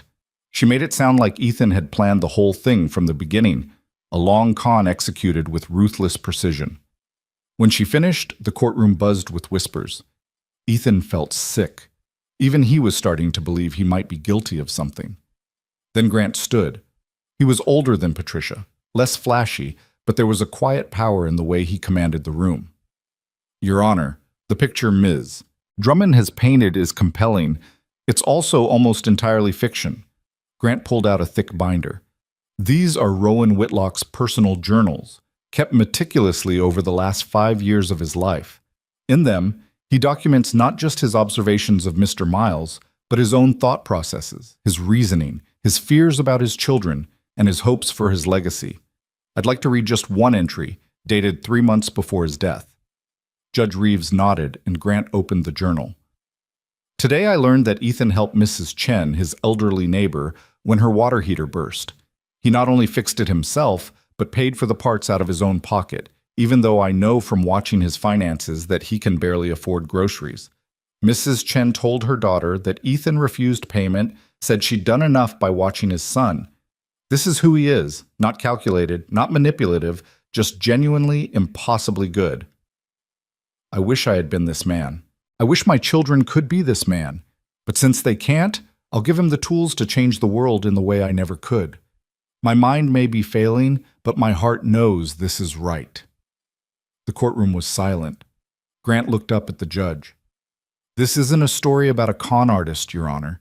This is a story about a dying man who found someone worth believing in. And yes, he had early-stage dementia, but he also had clarity about what mattered. And what mattered to him was ensuring that his fortune would be used for good, not squandered by children he'd failed to raise with empathy.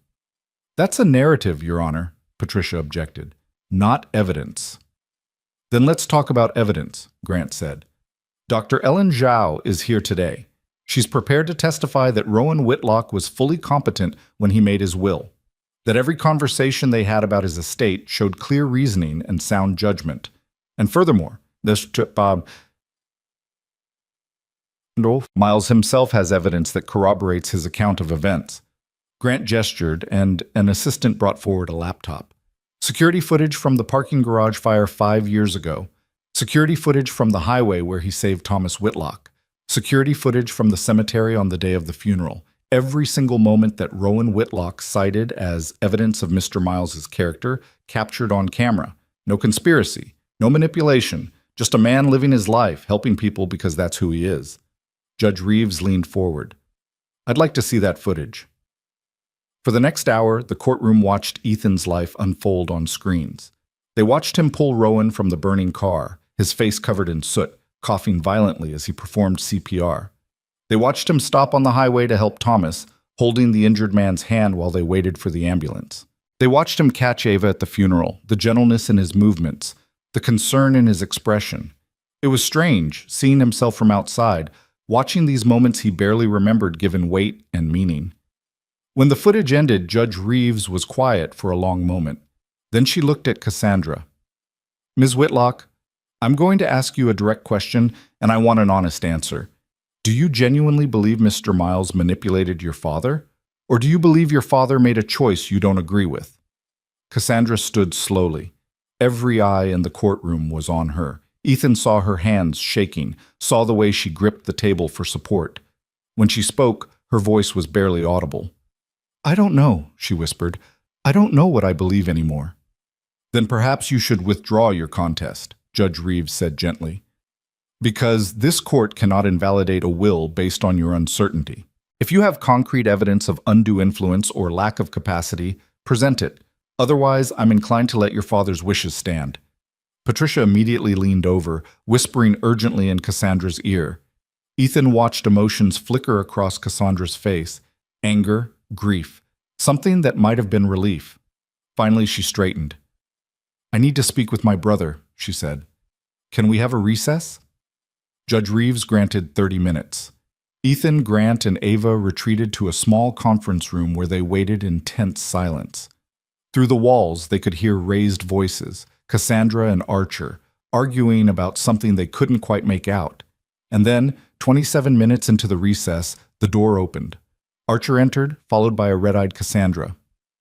We're dropping the suit, Archer said without preamble. Grant stood. You're what? We're dropping it, all of it. The The capacity challenge, the undue influence claims, everything. Archer looked at Ethan directly. My father was right about you, and he was right about us. We've spent the last month proving exactly why he didn't trust us with his fortune. Archer, you don't have to, Ethan started. Yes, I do. We both do. Archer glanced at his sister. Cassandra and I have been talking, really talking, for the first time in years. And we realized something. Dad didn't disinherit us because he didn't love us. He disinherited us because he loved us enough to try to teach us one last lesson about what matters, about who we could be. Cassandra wiped her eyes. I wanted to hate you, she said to Ethan. I wanted you to be a villain so badly because that would make this easier. But you're not. You're just good. Genuinely, annoyingly good. And I don't know how to compete with that. You don't have to compete, Ethan said softly. Your father left you $20 million each. That's more than most people see in 10 lifetimes. And he left you something more valuable, a chance to be part of something meaningful. The foundation I want to build, it's going to need people who understand business, who know how to make money work. I don't have those skills. But you do. You want us to help you? Cassandra looked stunned. I want us to work together, to prove that your father's faith in all of us wasn't misplaced. For a long moment, nobody spoke. Then Archer extended his hand, and this time, when Ethan shook it, there was no tension. Only the tentative beginning of something that might, someday, become respect. They returned to the courtroom together. Patricia looked furious as Cassandra formally withdrew the contest. Judge Reeves accepted the withdrawal, praised everyone for coming to an amicable resolution, and then did something unexpected. She looked directly at Ethan. Mr. Miles, I don't often see cases like this. In fact, I'm not sure I've ever seen one quite like this. A dying man putting his faith in a stranger's goodness, that faith being tested, and that faith being justified. She paused. I hope you do something extraordinary with this gift, because the world could use a little more proof that good people still exist. I'll try, Your Honor, Ethan said, his voice thick with emotion. I promise I'll try. Outside the courthouse, the reporters swarmed again, but this time Cassandra and Archer stood beside Ethan and Grant, a united front. Cassandra stepped up to the microphones, her voice steady. My brother and I are withdrawing our contest of our father's will. Ethan Miles has proven himself worthy of our father's trust, and we look forward to working with him to honor our father's legacy. The questions came rapid fire, but Archer raised a hand. That's all we have to say. Thank you. As they walked down the courthouse steps, Ava caught up to them, slightly out of breath from the stairs and her pregnancy. She grabbed Ethan's arm, grinning through her tears. He knew, she said. Rowan knew this would happen. He knew you'd win them over. I didn't win anyone over, Ethan protested. They made their own choice. That's exactly what he hoped you'd say, Ava laughed. That night, after tucking Leo into bed and reading him 3 extra stories to celebrate, Ethan stood in his kitchen with a glass of water and looked around at the shabby duplex that had been home for so long. Soon, they'd move. Soon, everything would change. But for this one moment, he let himself just breathe. His phone buzzed with a text from Grant. Congratulations, the will clears probate next week. Get ready, Mr. Miles. Your new life is about to begin. Ethan thought about Rowan, racing against his failing mind to secure one final act of faith. He thought about Cassandra and Archer, choosing to let go of their anger. He thought about Dr. Zhao, calling in the middle of the night to tell him the truth. And he thought about Leo, sleeping peacefully down the hall, his black eye already starting to fade. I won't let you down, Ethan whispered to the empty air, hoping somehow Rowan could hear. I promise I won't let you down. And somewhere, he believed, a dead billionaire smiled. The money hit Ethan's account on a gray Thursday morning in March, 9 months after Rowan Whitlock's funeral. Grant had warned him it was coming, had walked him through the transfer procedures and tax implications and investment strategies until Ethan's head spun with numbers he couldn't quite comprehend. But nothing could have prepared him for the moment he logged into his bank account and saw that balance. $512,473,809.16. Ethan stared at the screen for a full minute, his coffee growing cold in his hand. The number didn't look real. It looked like a glitch, like someone had accidentally added too many zeros. He refreshed the page 3 times, and each time the number remained, solid and undeniable and absolutely terrifying. "Dad?" Leo called from his bedroom. "Can you help me find my math homework?" The ordinary request pulled Ethan back to reality. He closed the laptop, took a shaky breath, and went to help his son find the worksheet that had somehow ended up under his bed. Because no matter how many zeros were in his bank account, Leo still needed help with long division, still needed his lunch packed, still needed his father to be present and normal, and not completely overwhelmed by the weight of impossible responsibility. They'd already started making changes, small ones. A new apartment in a better neighborhood, though Ethan had resisted Grant's suggestions of mansions and penthouses. New clothes for Leo, though still from Target, not the designer stores Ava had wanted to take them to. And most importantly, Leo's surgery was scheduled for 2 weeks from now, the pediatric cardiac surgeon at Children's Hospital already reviewing his case. "We'll fix that heart of yours, Sec," the doctor had said during the consultation, smiling at Leo. "And then you'll be able to run and play just like any other kid." Leo had been so excited he'd bounced in his chair, and Ethan had excused himself to the hallway where he'd cried for 10 minutes straight, overwhelmed with relief and gratitude and the surreal knowledge that he could finally give his son the medical care he'd always needed but could never afford. Now, dropping Leo off at his new school, a private academy with small class sizes and art programs and a playground that looked like something from a dream, Ethan watched his son run toward his new friends and felt a peculiar mixture of joy and loss. This was what he'd always wanted for Leo, but it also meant leaving behind the simplicity of their old life, the comfortable poverty where at least he'd known the rules. "Mr. Miles?" A woman approached him in the parking lot, professionally dressed, carrying a tablet. "I'm Jennifer Watts from the Foundation Planning Group. Mr. Hale said you'd be here?" Ethan had forgotten about the meeting. In the chaos of the money transfer and Leo's school transition, he'd completely lost track of his schedule. "Right, yes, I'm sorry. I'm still getting used to all of this." "No apologies necessary. This is a lot to process." Jennifer smiled warmly. "I've been working with Mr. Hale and the Whitlock siblings on the initial foundation structure. We have some properties to show you today, potential headquarters for the Rowan Whitlock Foundation." They spent the morning touring buildings. The first was a gleaming glass tower in the financial district, 20 floors of pristine office space with views that stretched to the horizon. It was impressive. It was also utterly wrong. "I can't work here," Ethan said, standing in the empty top-floor suite. "This is too much, too corporate. The people we're trying to help, they'd walk in here and feel like they don't belong." "I told Grant you'd say that," a voice said from the doorway. Cassandra entered, dressed in a charcoal suit, her heels clicking on the marble floor. Over the past months, she'd slowly become an ally, though their relationship remained careful, marked by mutual respect rather than warmth. "I have another option. It's not as prestigious, but I think you'll like it better." They drove to a neighborhood Ethan recognized, the kind of middle-class area where families struggled but hadn't given up, where community centers hosted free dinners and churches ran clothing drives. The building Cassandra showed him was old, a renovated factory with exposed brick and high ceilings, the kind of space that felt lived in and real. "It used to be a textile mill," Cassandra explained as they walked through. "Closed 20 years ago. The developer who bought it went bankrupt, so it's been sitting empty. But the bones are good. 3 floors, plenty of space for offices, meeting rooms, a community area, and it's in a neighborhood where people actually need help." Ethan walked through the main floor, imagining it filled with life. Counselors meeting with struggling parents, caseworkers processing applications for medical grants, kids doing homework in a safe, warm space while their parents worked late shifts.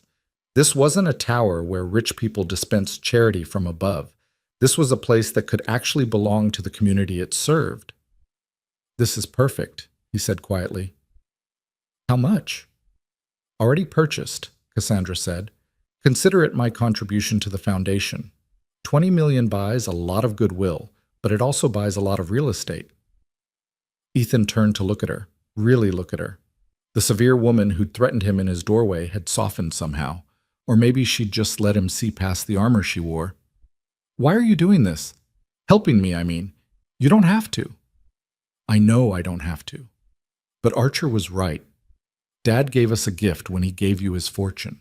He gave us a chance to be better than we were. And I'm trying, Ethan. I'm really trying to be the daughter he wished he'd raised. I think you're doing a pretty good job. Don't get sentimental on me, Cassandra said, but there was the hint of a smile. We have a board meeting in 2 hours. Archer's bringing the financial projections, and Ava wants to discuss the grant application process. You ready? Not even a little bit. Good. Neither was Dad when he started Whitlock Industries. Apparently, terror is a family tradition. The board meeting was held at Grant's office since the foundation headquarters wasn't ready yet. Around the conference table sat an unlikely collection of people. Archer in his expensive suit, already deep into a spreadsheet, Cassandra reviewing legal documents, Ava, now 8.5 months pregnant, taking notes with fierce concentration, Grant presiding over everything with calm authority, and 3 other people Ethan had helped recruit, a social worker named Maria, who specialized in family services, a financial counselor named David, who'd grown up in poverty and understood it intimately, and Dr. Sarah Chen, a pediatrician who volunteered at free clinics and wanted to expand access to medical care. Let's start with the mission statement, Grant said. Ethan, you want to take this? Ethan looked down at the paper in front of him, the words he'd written and rewritten a dozen times. The Rowan Whitlock Foundation exists to support families in crisis, with a focus on medical debt relief, emergency financial assistance, and programs that help single parents achieve stability. We believe that kindness is not charity, it's justice. And we believe that everyone deserves a chance to build a life of dignity. That's beautiful, Maria said. But we need to be more specific about implementation. How do we decide who gets help? What are our criteria? How do we prevent fraud without creating barriers? For the next 3 hours, they debated and discussed and sometimes argued. Archer wanted strict financial vetting to ensure money was used appropriately. Maria argued that strict vetting would discourage the people who needed help most. Cassandra worried about legal liability.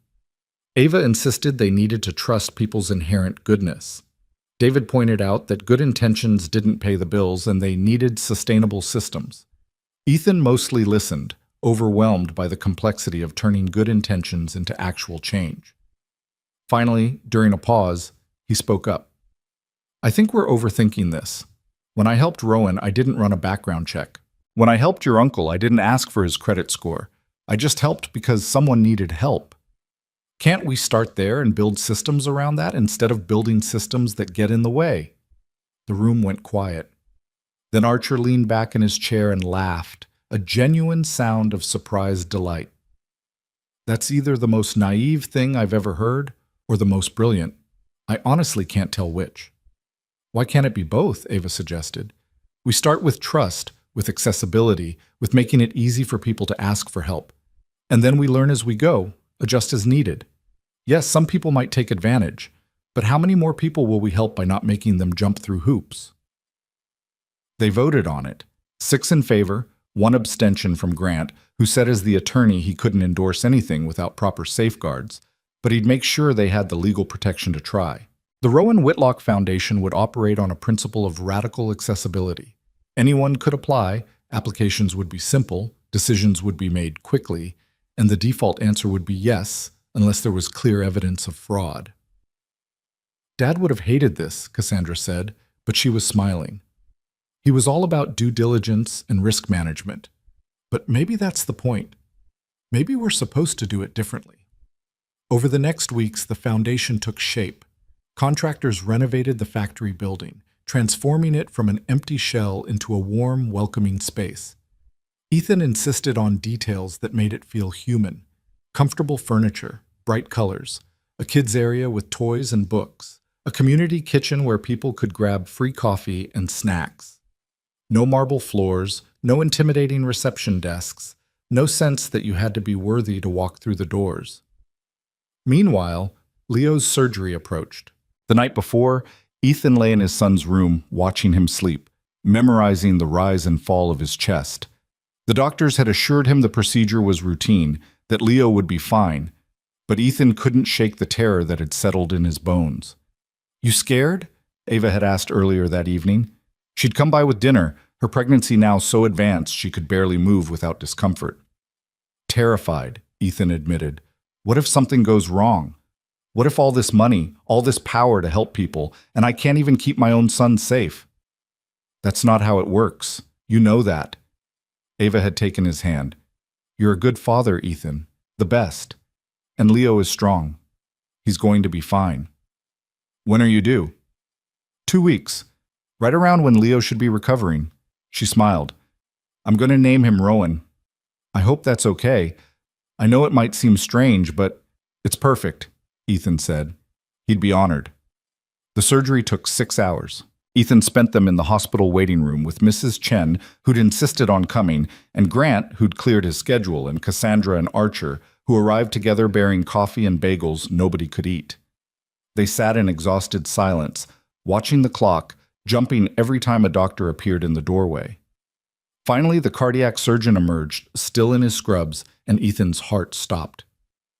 Mr. Miles, Leo did great. The repair was successful. He's in recovery now, and you can see him in about an hour. Ethan's knees buckled. Cassandra caught him on one side, Archer on the other, and he stood there between them, sobbing with relief while they held him up.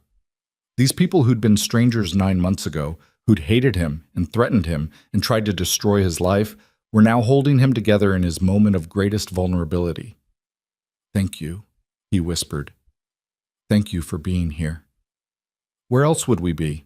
Archer said simply. Leo woke up groggy and uncomfortable but smiling. Did they fix me, Dad? They fixed you, buddy. Your heart's as good as new. Does that mean I can play soccer? Once you're healed up, you can play anything you want. Leo's recovery took 2 weeks, during which Ethan barely left his side. The foundation work continued without him, Cassandra and Archer handling the day-to-day decisions, Ava working from home as she approached her due date. Maria and David conducted the first round of grant reviews, presenting Ethan with a stack of applications when he finally returned to the office. We got over 1,000 applications in the first week, Maria said. Single parents who can't afford childcare, families drowning in medical bills, people who just need a little help to get back on their feet. Ethan read through them, each story a mirror of his own struggles.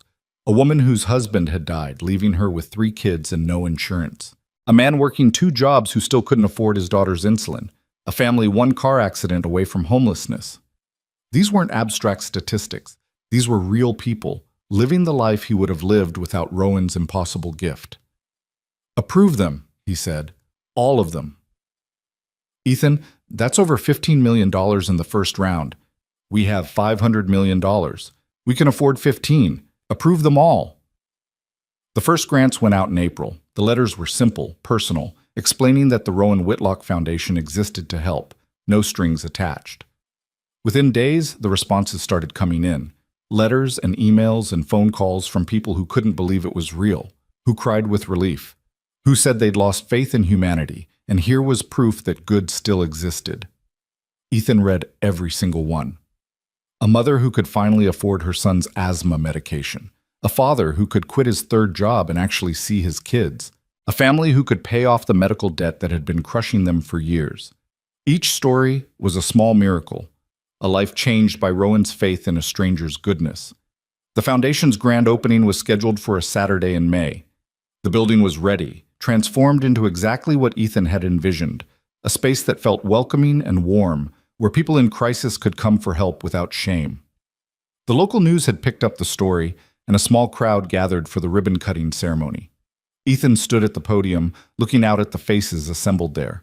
Families who'd received grants, community members curious about this new resource, reporters with cameras, and in the front row, Leo, fully recovered now, bouncing with energy, sat next to Mrs. Chen.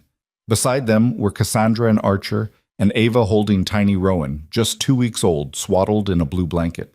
9 months ago, Ethan began, his voice shaking slightly, a man I'd never consciously met changed my life. Rowan Whitlock gave me something impossible, not just money, but trust. He believed that if you give someone the tools to do good, they'll rise to meet that expectation. And I've spent every day since trying to prove him right. He paused, collecting his thoughts. But I've learned something important. I can't do this alone. This foundation isn't about me. It's about all of us. Every person who believes that we're responsible for each other, that kindness isn't weakness, that we're only as strong as our most vulnerable neighbors. So this building, this foundation, it's not mine. It's ours. And together we're going to prove that Rowan Whitlock's faith was justified. The applause was warm, genuine. As Ethan cut the ribbon and the doors officially opened, people streamed inside, exploring the space, talking with staff members, picking up information about programs and services. It was chaotic and beautiful, and exactly what Rowan had envisioned. Later, as the crowd thinned, Ethan found himself in the community area with Cassandra, Archer, and Ava. They stood together in comfortable silence, watching through the windows as families walked past on the street outside. "He'd be proud," Cassandra said quietly. "I spent so many years trying to make him proud through business deals and profit margins. And here you are, making him proud by giving away his money." "Our money," Ethan corrected. "This is all of ours now. The foundation works because we're all part of it." "I never thought I'd say this," Archer admitted, "but I'm glad he chose you. I'm glad he forced us to see what we'd been missing." "What's that?" "Purpose. Real purpose. Not just accumulating wealth for the sake of it, but actually making a difference." Archer looked at his sister. "We're starting a new initiative at Whitlock Industries. Every quarter, we're going to match whatever the foundation distributes in grants. If you give away $10 million, we give away $10 million. Consider it our way of continuing Dad's legacy." Ethan felt tears prickling his eyes. "That's incredible, thank you." "Don't thank us yet. You're doing the hard work. We're just writing checks." Cassandra smiled. "Though I will say, it feels better than I expected, writing checks to help people instead of to beat competitors." Ava shifted baby Rowan in her arms, and the infant made a soft cooing sound. "Do you want to hold him?" she asked Ethan. He took the baby carefully, supporting the tiny head, marveling at how light and fragile he felt. Baby Rowan's eyes opened, unfocused but curious, and Ethan felt a wave of emotion so intense it nearly knocked him over. "Your namesake changed everything," Ethan whispered to the baby. "He took a chance on someone nobody else would have believed in. And because of that, your mom will never have to worry about how she'll pay for your school or your doctor's visits or your future. Because of him, hundreds of other families won't have to worry either. That's a pretty incredible legacy for a name to carry." "He'll live up to it," Ava said confidently, "just like Leo is living up to having the best father in the world." Speaking of Leo, Ethan spotted his son across the room, showing Mrs. Chen the art supplies in the kids' area.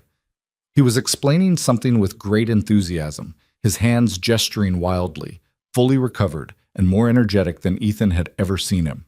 The surgery had worked perfectly. Leo's heart was strong. And watching him now, Ethan felt the weight of the past year finally start to lift. They'd made it. Against all odds, through legal battles and public scrutiny and their own doubts, they'd actually made it. That night, after the opening celebration ended and everyone went home, Ethan and Leo drove to Riverside Memorial Cemetery. The sun was setting, painting the sky in shades of orange and pink, and the grounds were quiet except for birdsong from the oak trees. They walked to Rowan's grave, a simple headstone despite his wealth. Rowan Whitlock, 1942-2024. Beloved father, visionary, friend. And below that, an inscription Ava had chosen. He believed in goodness. "Is this the man who gave us the money?" Leo asked, looking at the headstone. "Yes, buddy, this is him." "I wish I could have met him." "Me too, but in a way, you know him. Every choice we make with the foundation, every family we help, that's him living on through us." Leo was quiet for a moment, then reached out and touched the headstone gently. "Thank you, Mr. Whitlock, for helping my dad and for fixing my heart." Ethan knelt beside his son, and together they placed the flowers they'd brought, simple daisies, nothing fancy. As the last light faded from the sky, Ethan found himself talking to Rowan, sharing everything that had happened. "We opened the foundation today. It's beautiful, not in the way Cassandra and Archer would have made it, all glass and marble, but in the way I think you wanted. Real, accessible, warm. We've already helped over 1,000 families, and we're just getting started. Your children are amazing, by the way. They're doing the work of honoring you in ways that matter, and Ava named her son after you. He's perfect, healthy and happy and surrounded by love. I don't know if you can hear me. I don't know if any of this reaches wherever you are now, but I need you to know that I'm trying, Every single day, I'm trying to be worthy of the faith you had in me. And I promise I won't stop trying. Not ever. Leo slipped his hand into Ethan's. Can we come back and visit him sometimes? Absolutely, whenever you want. They stood there for a few more minutes, father and son, in the gathering darkness, paying respects to the man who'd changed everything. Then they walked back to their car, not the old Honda that had been falling apart, but not some ostentatious luxury vehicle either. Just a safe, reliable car that would get them where they needed to go. As they drove home through streets Ethan used to walk because he couldn't afford gas, past the old duplex where they'd struggled, through neighborhoods where the foundation would soon be expanding its services, he felt something he hadn't felt in years. Peace. Not the absence of challenge or worry. There would always be more work to do, more families to help, more ways the foundation could grow. But peace in knowing that he was exactly where he was supposed to be, doing exactly what he was meant to do. Dad, Leo said from the back seat, are we rich now? Ethan thought about how to answer that. We have money now, yes, but being rich isn't about what's in your bank account, buddy. It's about having people you love, doing work that matters, and knowing you're making the world a little bit better. By that measure, we've been rich all along. Even when we ate mac and cheese every night? Especially then, because we had each other, and that was enough. It still is, Leo said firmly. The money's nice, but you're the best part. Ethan's vision blurred with tears, but he kept driving, kept moving forward, just like he always had. Because that's what you did. You kept going. You helped where you could. You raised your kids with love. You tried to leave the world a little better than you found it. And sometimes, if you were extraordinarily lucky, a dying billionaire noticed and decided to give you the tools to help on a scale you'd never imagined. As they pulled into the driveway of their new house, modest but comfortable, with a yard where Leo could play, Ethan sent up one final thought to Rowan. Thank you. For everything. For believing in me. For giving me this chance. For showing your children what they could become. For proving that goodness still matters. And somewhere, in whatever place the dead go to watch over the living, Ethan liked to believe that Rowan Whitlock was smiling. The call came on a Tuesday morning in late October, exactly 1 year after Rowan's funeral. Ethan was in his office at the foundation, reviewing grant applications when his phone rang with the number he didn't recognize. He almost let it go to voicemail. He still got occasional calls from reporters or people asking for money, but something made him answer. Mr. Miles, this is Detective Sarah Martinez with the City Police Department. I'm calling about a case we're working on, and your name came up in connection with it. Ethan's stomach dropped. What kind of case? Nothing you're in trouble for, she assured him quickly. Actually, quite the opposite. Do you remember pulling a man from a motorcycle accident about 5 years ago? Highway 12? Thomas Whitlock. Yes, I remember. Well, we've been investigating a hit and run from that same stretch of highway, and we pulled traffic camera footage from around that time period.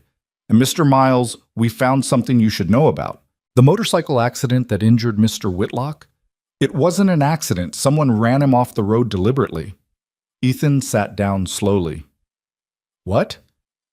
We have footage showing a black SUV forcing him off the road. The driver never stopped.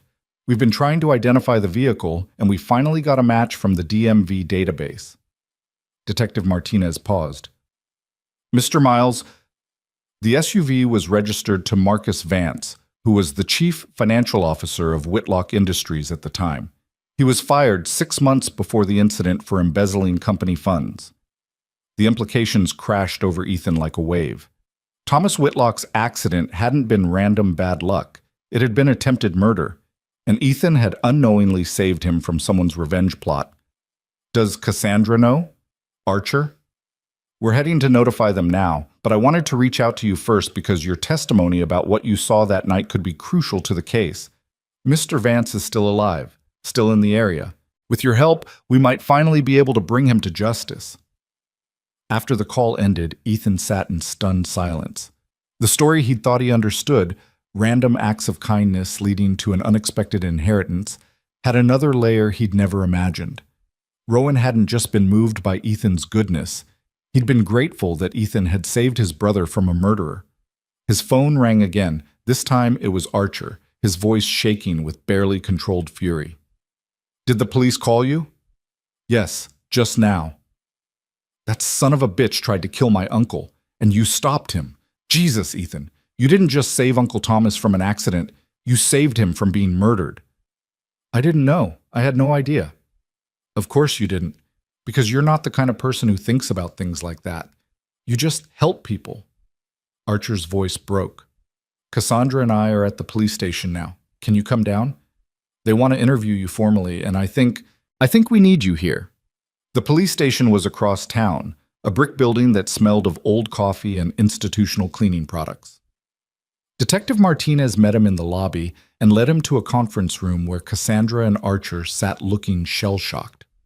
Cassandra's eyes were red from crying, and Archer was gripping his sister's hand like he might fall apart if he let go.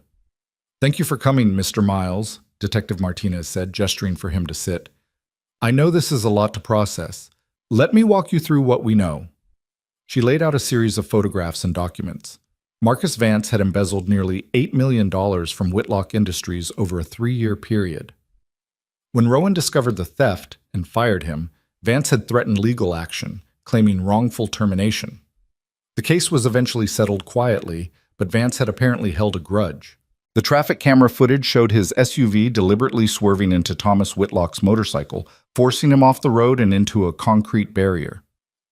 If Mr. Miles hadn't been there, Detective Martinez continued, Thomas Whitlock would have bled out before emergency services arrived. The blow to his head was severe, and he was losing consciousness fast. Mr. Miles's quick action saved his life. "And you're sure it was Vance?" Cassandra asked, her voice tight. "Positive. We've matched the license plate, and we have additional footage from earlier that day showing him following Thomas's motorcycle. This was premeditated attempted murder." Archer slammed his hand on the table. "That bastard tried to kill my uncle over money, over a job he lost because he was a thief." "We're issuing a warrant for his arrest today," Detective Martinez said. "But Mr. Miles, we need you to testify about what you witnessed that night.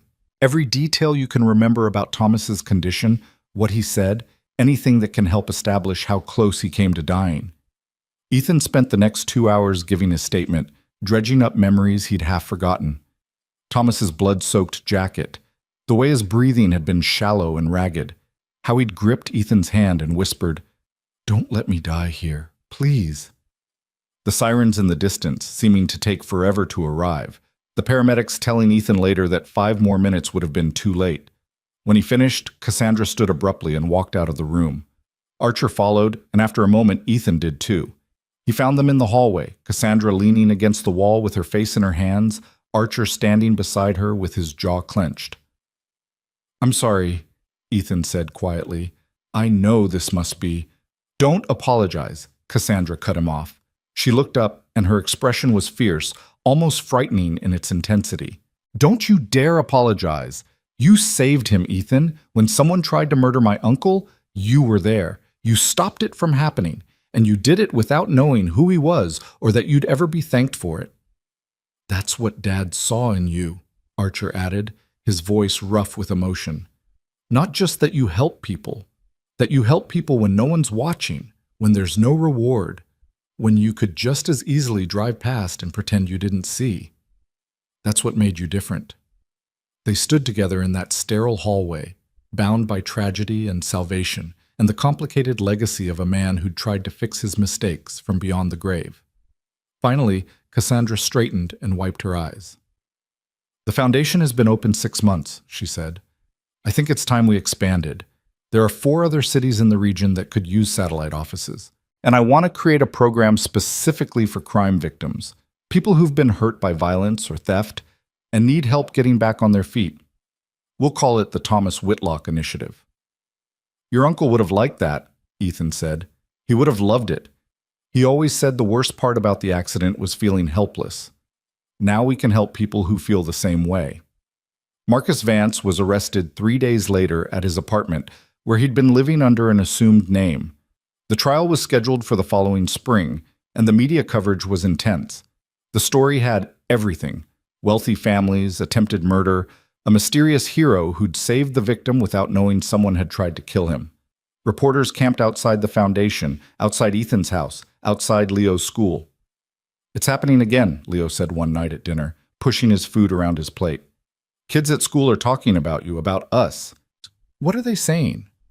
That you're famous, that you're a hero. Some of them think it's cool, but some of them... Leo trailed off, looking miserable.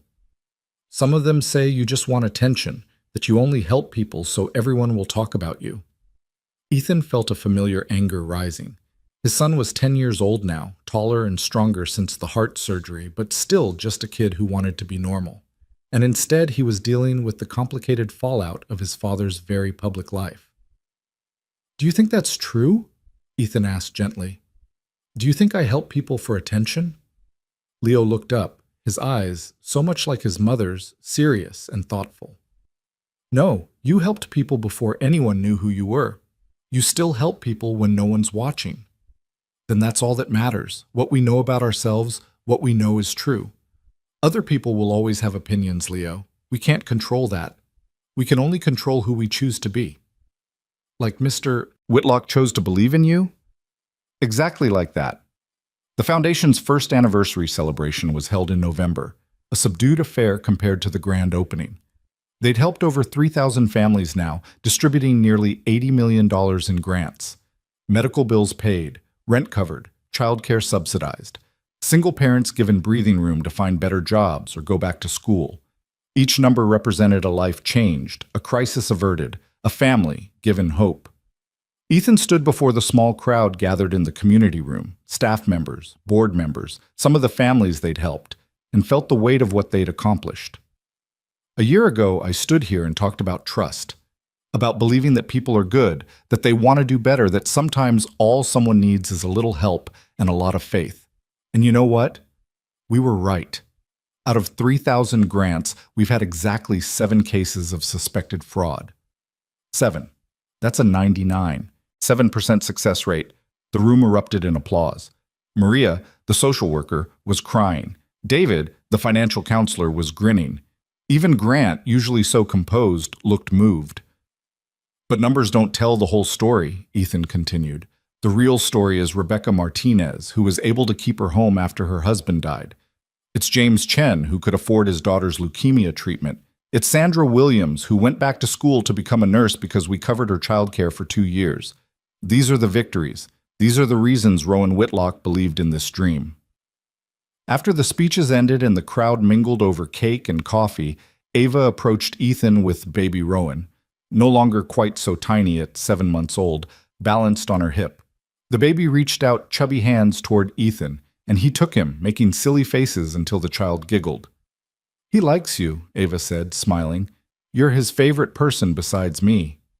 I'm honored. How are you holding up? Tired, happy, sometimes overwhelmed by single parenthood, which makes me think of you and Leo all those years and how strong you had to be. She paused. Ethan, I wanted to tell you something. I'm starting a scholarship program, the Rowan Whitlock Educational Fund, for kids whose parents died young, like Leo lost his mom. I know money can't replace a parent, but maybe it can make the future a little less scary. Ethan felt tears prickling his eyes. That's beautiful, Ava. Thank you. I'm just following your example, trying to turn grief into something good. That Christmas, Ethan hosted dinner at his house for an unlikely collection of people. Leo helped him cook, or tried to, mostly making a mess, but having fun doing it. Mrs. Chen arrived first bearing her famous dumplings. Grant came with his wife, whom Ethan had finally met after a year of working together. Cassandra and Archer arrived together, having apparently decided that holidays were better spent with chosen family than in their respective empty mansions. Ava brought baby Rowan, who was immediately spoiled by everyone. Even Maria and David from the Foundation stopped by, bringing their own families. The house was loud and chaotic and filled with laughter. At one point, Ethan stepped out onto the back porch just to breathe, to take in the impossible reality of his life. A year and a half ago, it had been just him and Leo, eating mac and cheese and trying to survive. Now his home was full of people he cared about, people who'd become family in the strangest, most unexpected way. You okay? Cassandra had followed him outside, wrapped in a coat against the December chill. Yeah, just processing. It's a lot to process. She leaned against the railing beside him. You know, Archer and I were talking the other day about Dad, about what he would think of all this. And? I think he'd be amazed. Not at the foundation, he expected that to succeed, but at us, at the fact that Archer and I aren't constantly at each other's throats, that we actually enjoy working together now, that we've found something that matters more than money or status or beating each other in some imaginary competition. You give me too much credit for that. No, Ethan, we don't give you enough. Cassandra turned to face him fully. You changed our lives, not by inheriting Dad's money, but by showing us what it looks like to live with integrity, to make choices based on what's right instead of what's profitable. Archer's planning to step down as CEO of Whitlock Industries next year. He wants to work at the foundation full-time. Really? Really? And I'm restructuring our company's entire approach to corporate responsibility. We're creating an ethical board, implementing fair labor practices, increasing wages across the board, all the things Dad should have done but didn't, because he was too focused on profit margins. She smiled softly. We're trying to be the kind of people who would deserve an inheritance from someone like you. That's backwards. You already deserved it. No, we didn't. But we're becoming people who might. And that's the real gift Dad gave us. Not money, but a reason to become better. The trial of Marcus Vance began in March, nearly a year and a half after Rowan's death. Ethan testified about the night he'd saved Thomas Whitlock, describing in detail the scene he'd found, the desperate race to keep Thomas alive until help arrived. The defense attorney tried to shake his testimony, suggesting he couldn't possibly remember such specific details from years ago. I remember every person I've ever helped, Ethan said firmly, because those moments matter. They're not statistics or footnotes. They're human lives hanging in the balance. And yes, I remember exactly what Thomas looked like that night. The fear in his eyes, the blood on his clothes, the way he thanked me even though he was barely conscious. I'll remember it until the day I die. The courtroom was silent. Even the defense attorney seemed momentarily at a loss for words. Cassandra and Archer both testified about the embezzlement, about the threats Vance had made after being fired, about their uncle's death 2 years after the attack. A heart attack, the doctors said, though both siblings believed the trauma of the assault had contributed to his declining health. By the time closing arguments concluded, the jury looked ready to convict without deliberation. They were out for less than 3 hours. Guilty on all counts.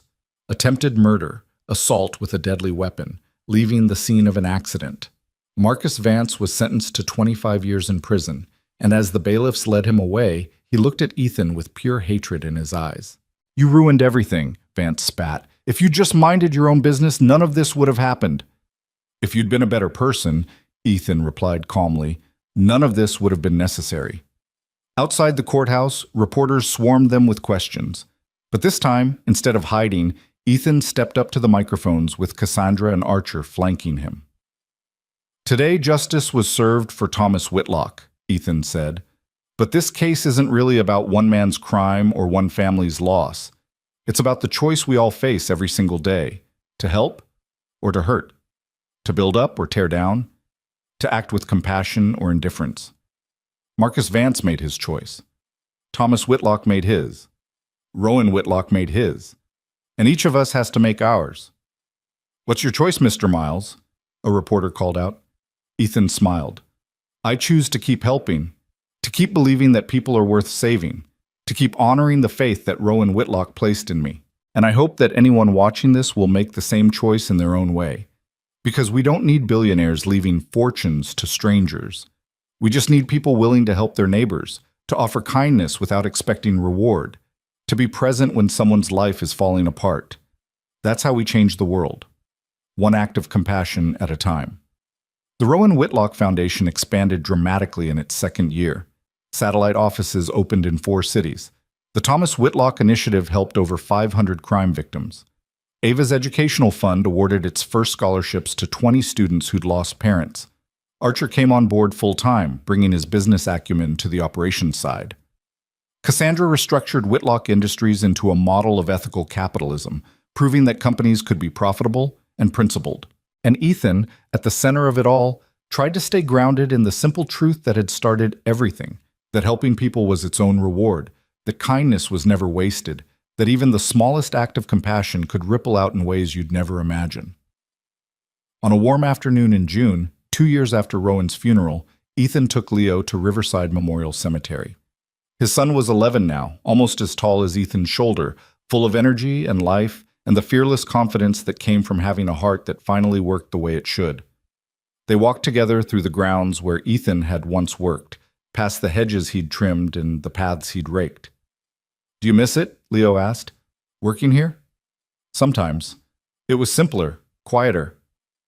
"Do you wish things had stayed simple?" Ethan thought about that as they approached Rowan's grave.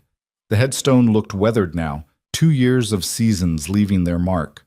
Someone, probably Ava, had left fresh flowers recently. "No," he said finally, "simple isn't always better. And if things had stayed simple, we wouldn't have been able to help all those families. You wouldn't have gotten your surgery. I wouldn't have met Cassandra and Archer and learned that people can change, that enemies can become friends." They stood together in front of the grave, and Ethan felt Leo slip his hand into his. Not a little kid anymore, but still his son. Still the most important person in his world. "Mr. Whitlock," Leo said solemnly, addressing the headstone, "I wanted to tell you thank you for believing in my dad, for giving us this chance, and for showing me that one person really can make a difference." Ethan squeezed his son's hand, overwhelmed with pride and love and gratitude. This was the moment that mattered, not the money or the foundation or the headlines. This, teaching his son that goodness had value, that kindness was strength, that faith in humanity was never misplaced. "He would have loved you," Ethan said quietly. "He would have been so proud of the person you're becoming." "Do you think he's watching, like from wherever people go when they die?" "I don't know, but I hope so. Because if he is, he's seeing that his trust wasn't wasted, that the risk he took paid off in ways even he couldn't have imagined." They placed their own flowers on the grave, sunflowers this time, bright and cheerful, the kind of flowers that demanded you pay attention to beauty. As they turned to leave, Ethan glanced back one more time. "We did it," he whispered. "We proved you right. And we're just getting started." Walking back to the car, Ethan's phone buzzed with messages. Grant, sharing news about a major donor who wanted to contribute to the foundation. Maria, excited about a new program helping homeless families. Ava, sending a photo of baby Rowan taking his first steps. The world kept spinning, kept presenting new challenges and opportunities and chances to help. That evening, Ethan hosted a small dinner party, just his closest circle now. Cassandra brought wine and stories about Whitlock Industries' latest ethical initiative. Archer arrived with his new girlfriend, a teacher he'd met at one of the foundation's fundraisers.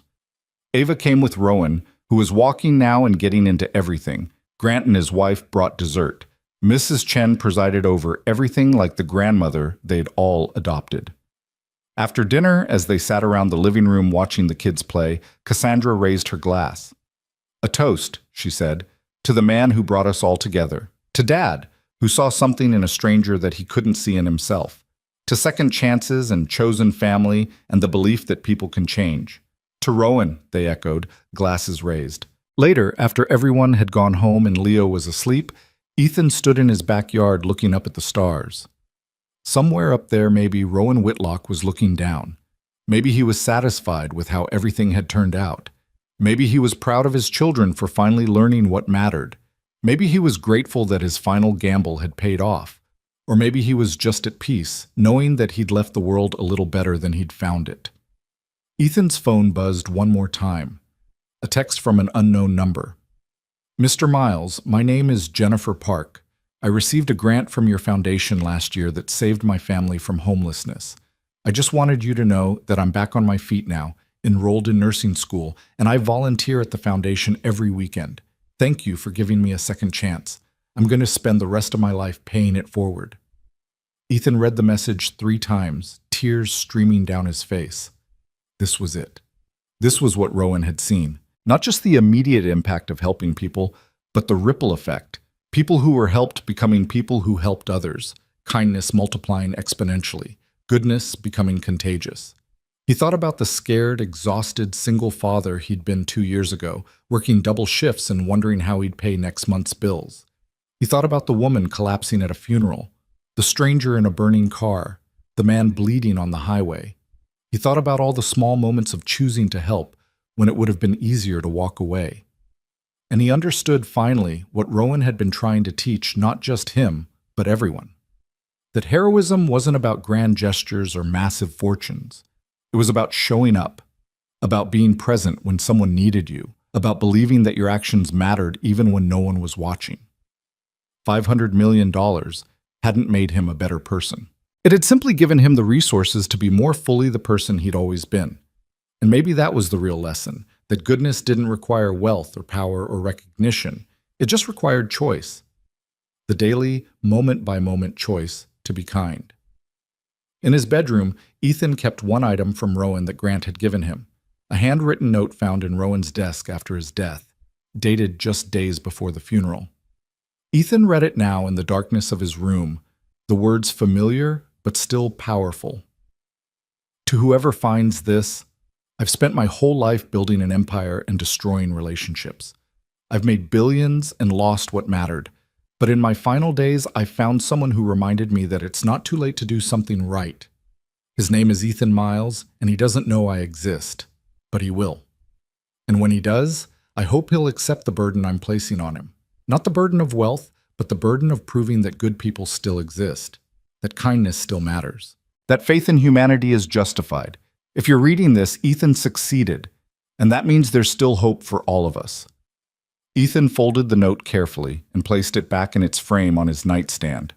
Tomorrow, he'd wake up and go to the foundation.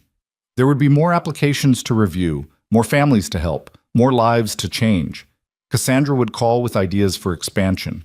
Archer would send financial reports. Ava would stop by with Rowan, who'd probably destroy something while being adorable. Grant would have legal documents that needed signing. Leo would need help with homework and want to play catch in the yard. Life would continue, normal and extraordinary all at once. But tonight, in the quiet darkness of his room, Ethan simply whispered one final promise to the man who'd believed in him. I'll keep doing what you hoped I would. I'll keep proving that you were right. And I'll keep teaching others, starting with Leo, with your children, with everyone the foundation touches. That goodness isn't naive or weak. It's the strongest, bravest thing any of us can be.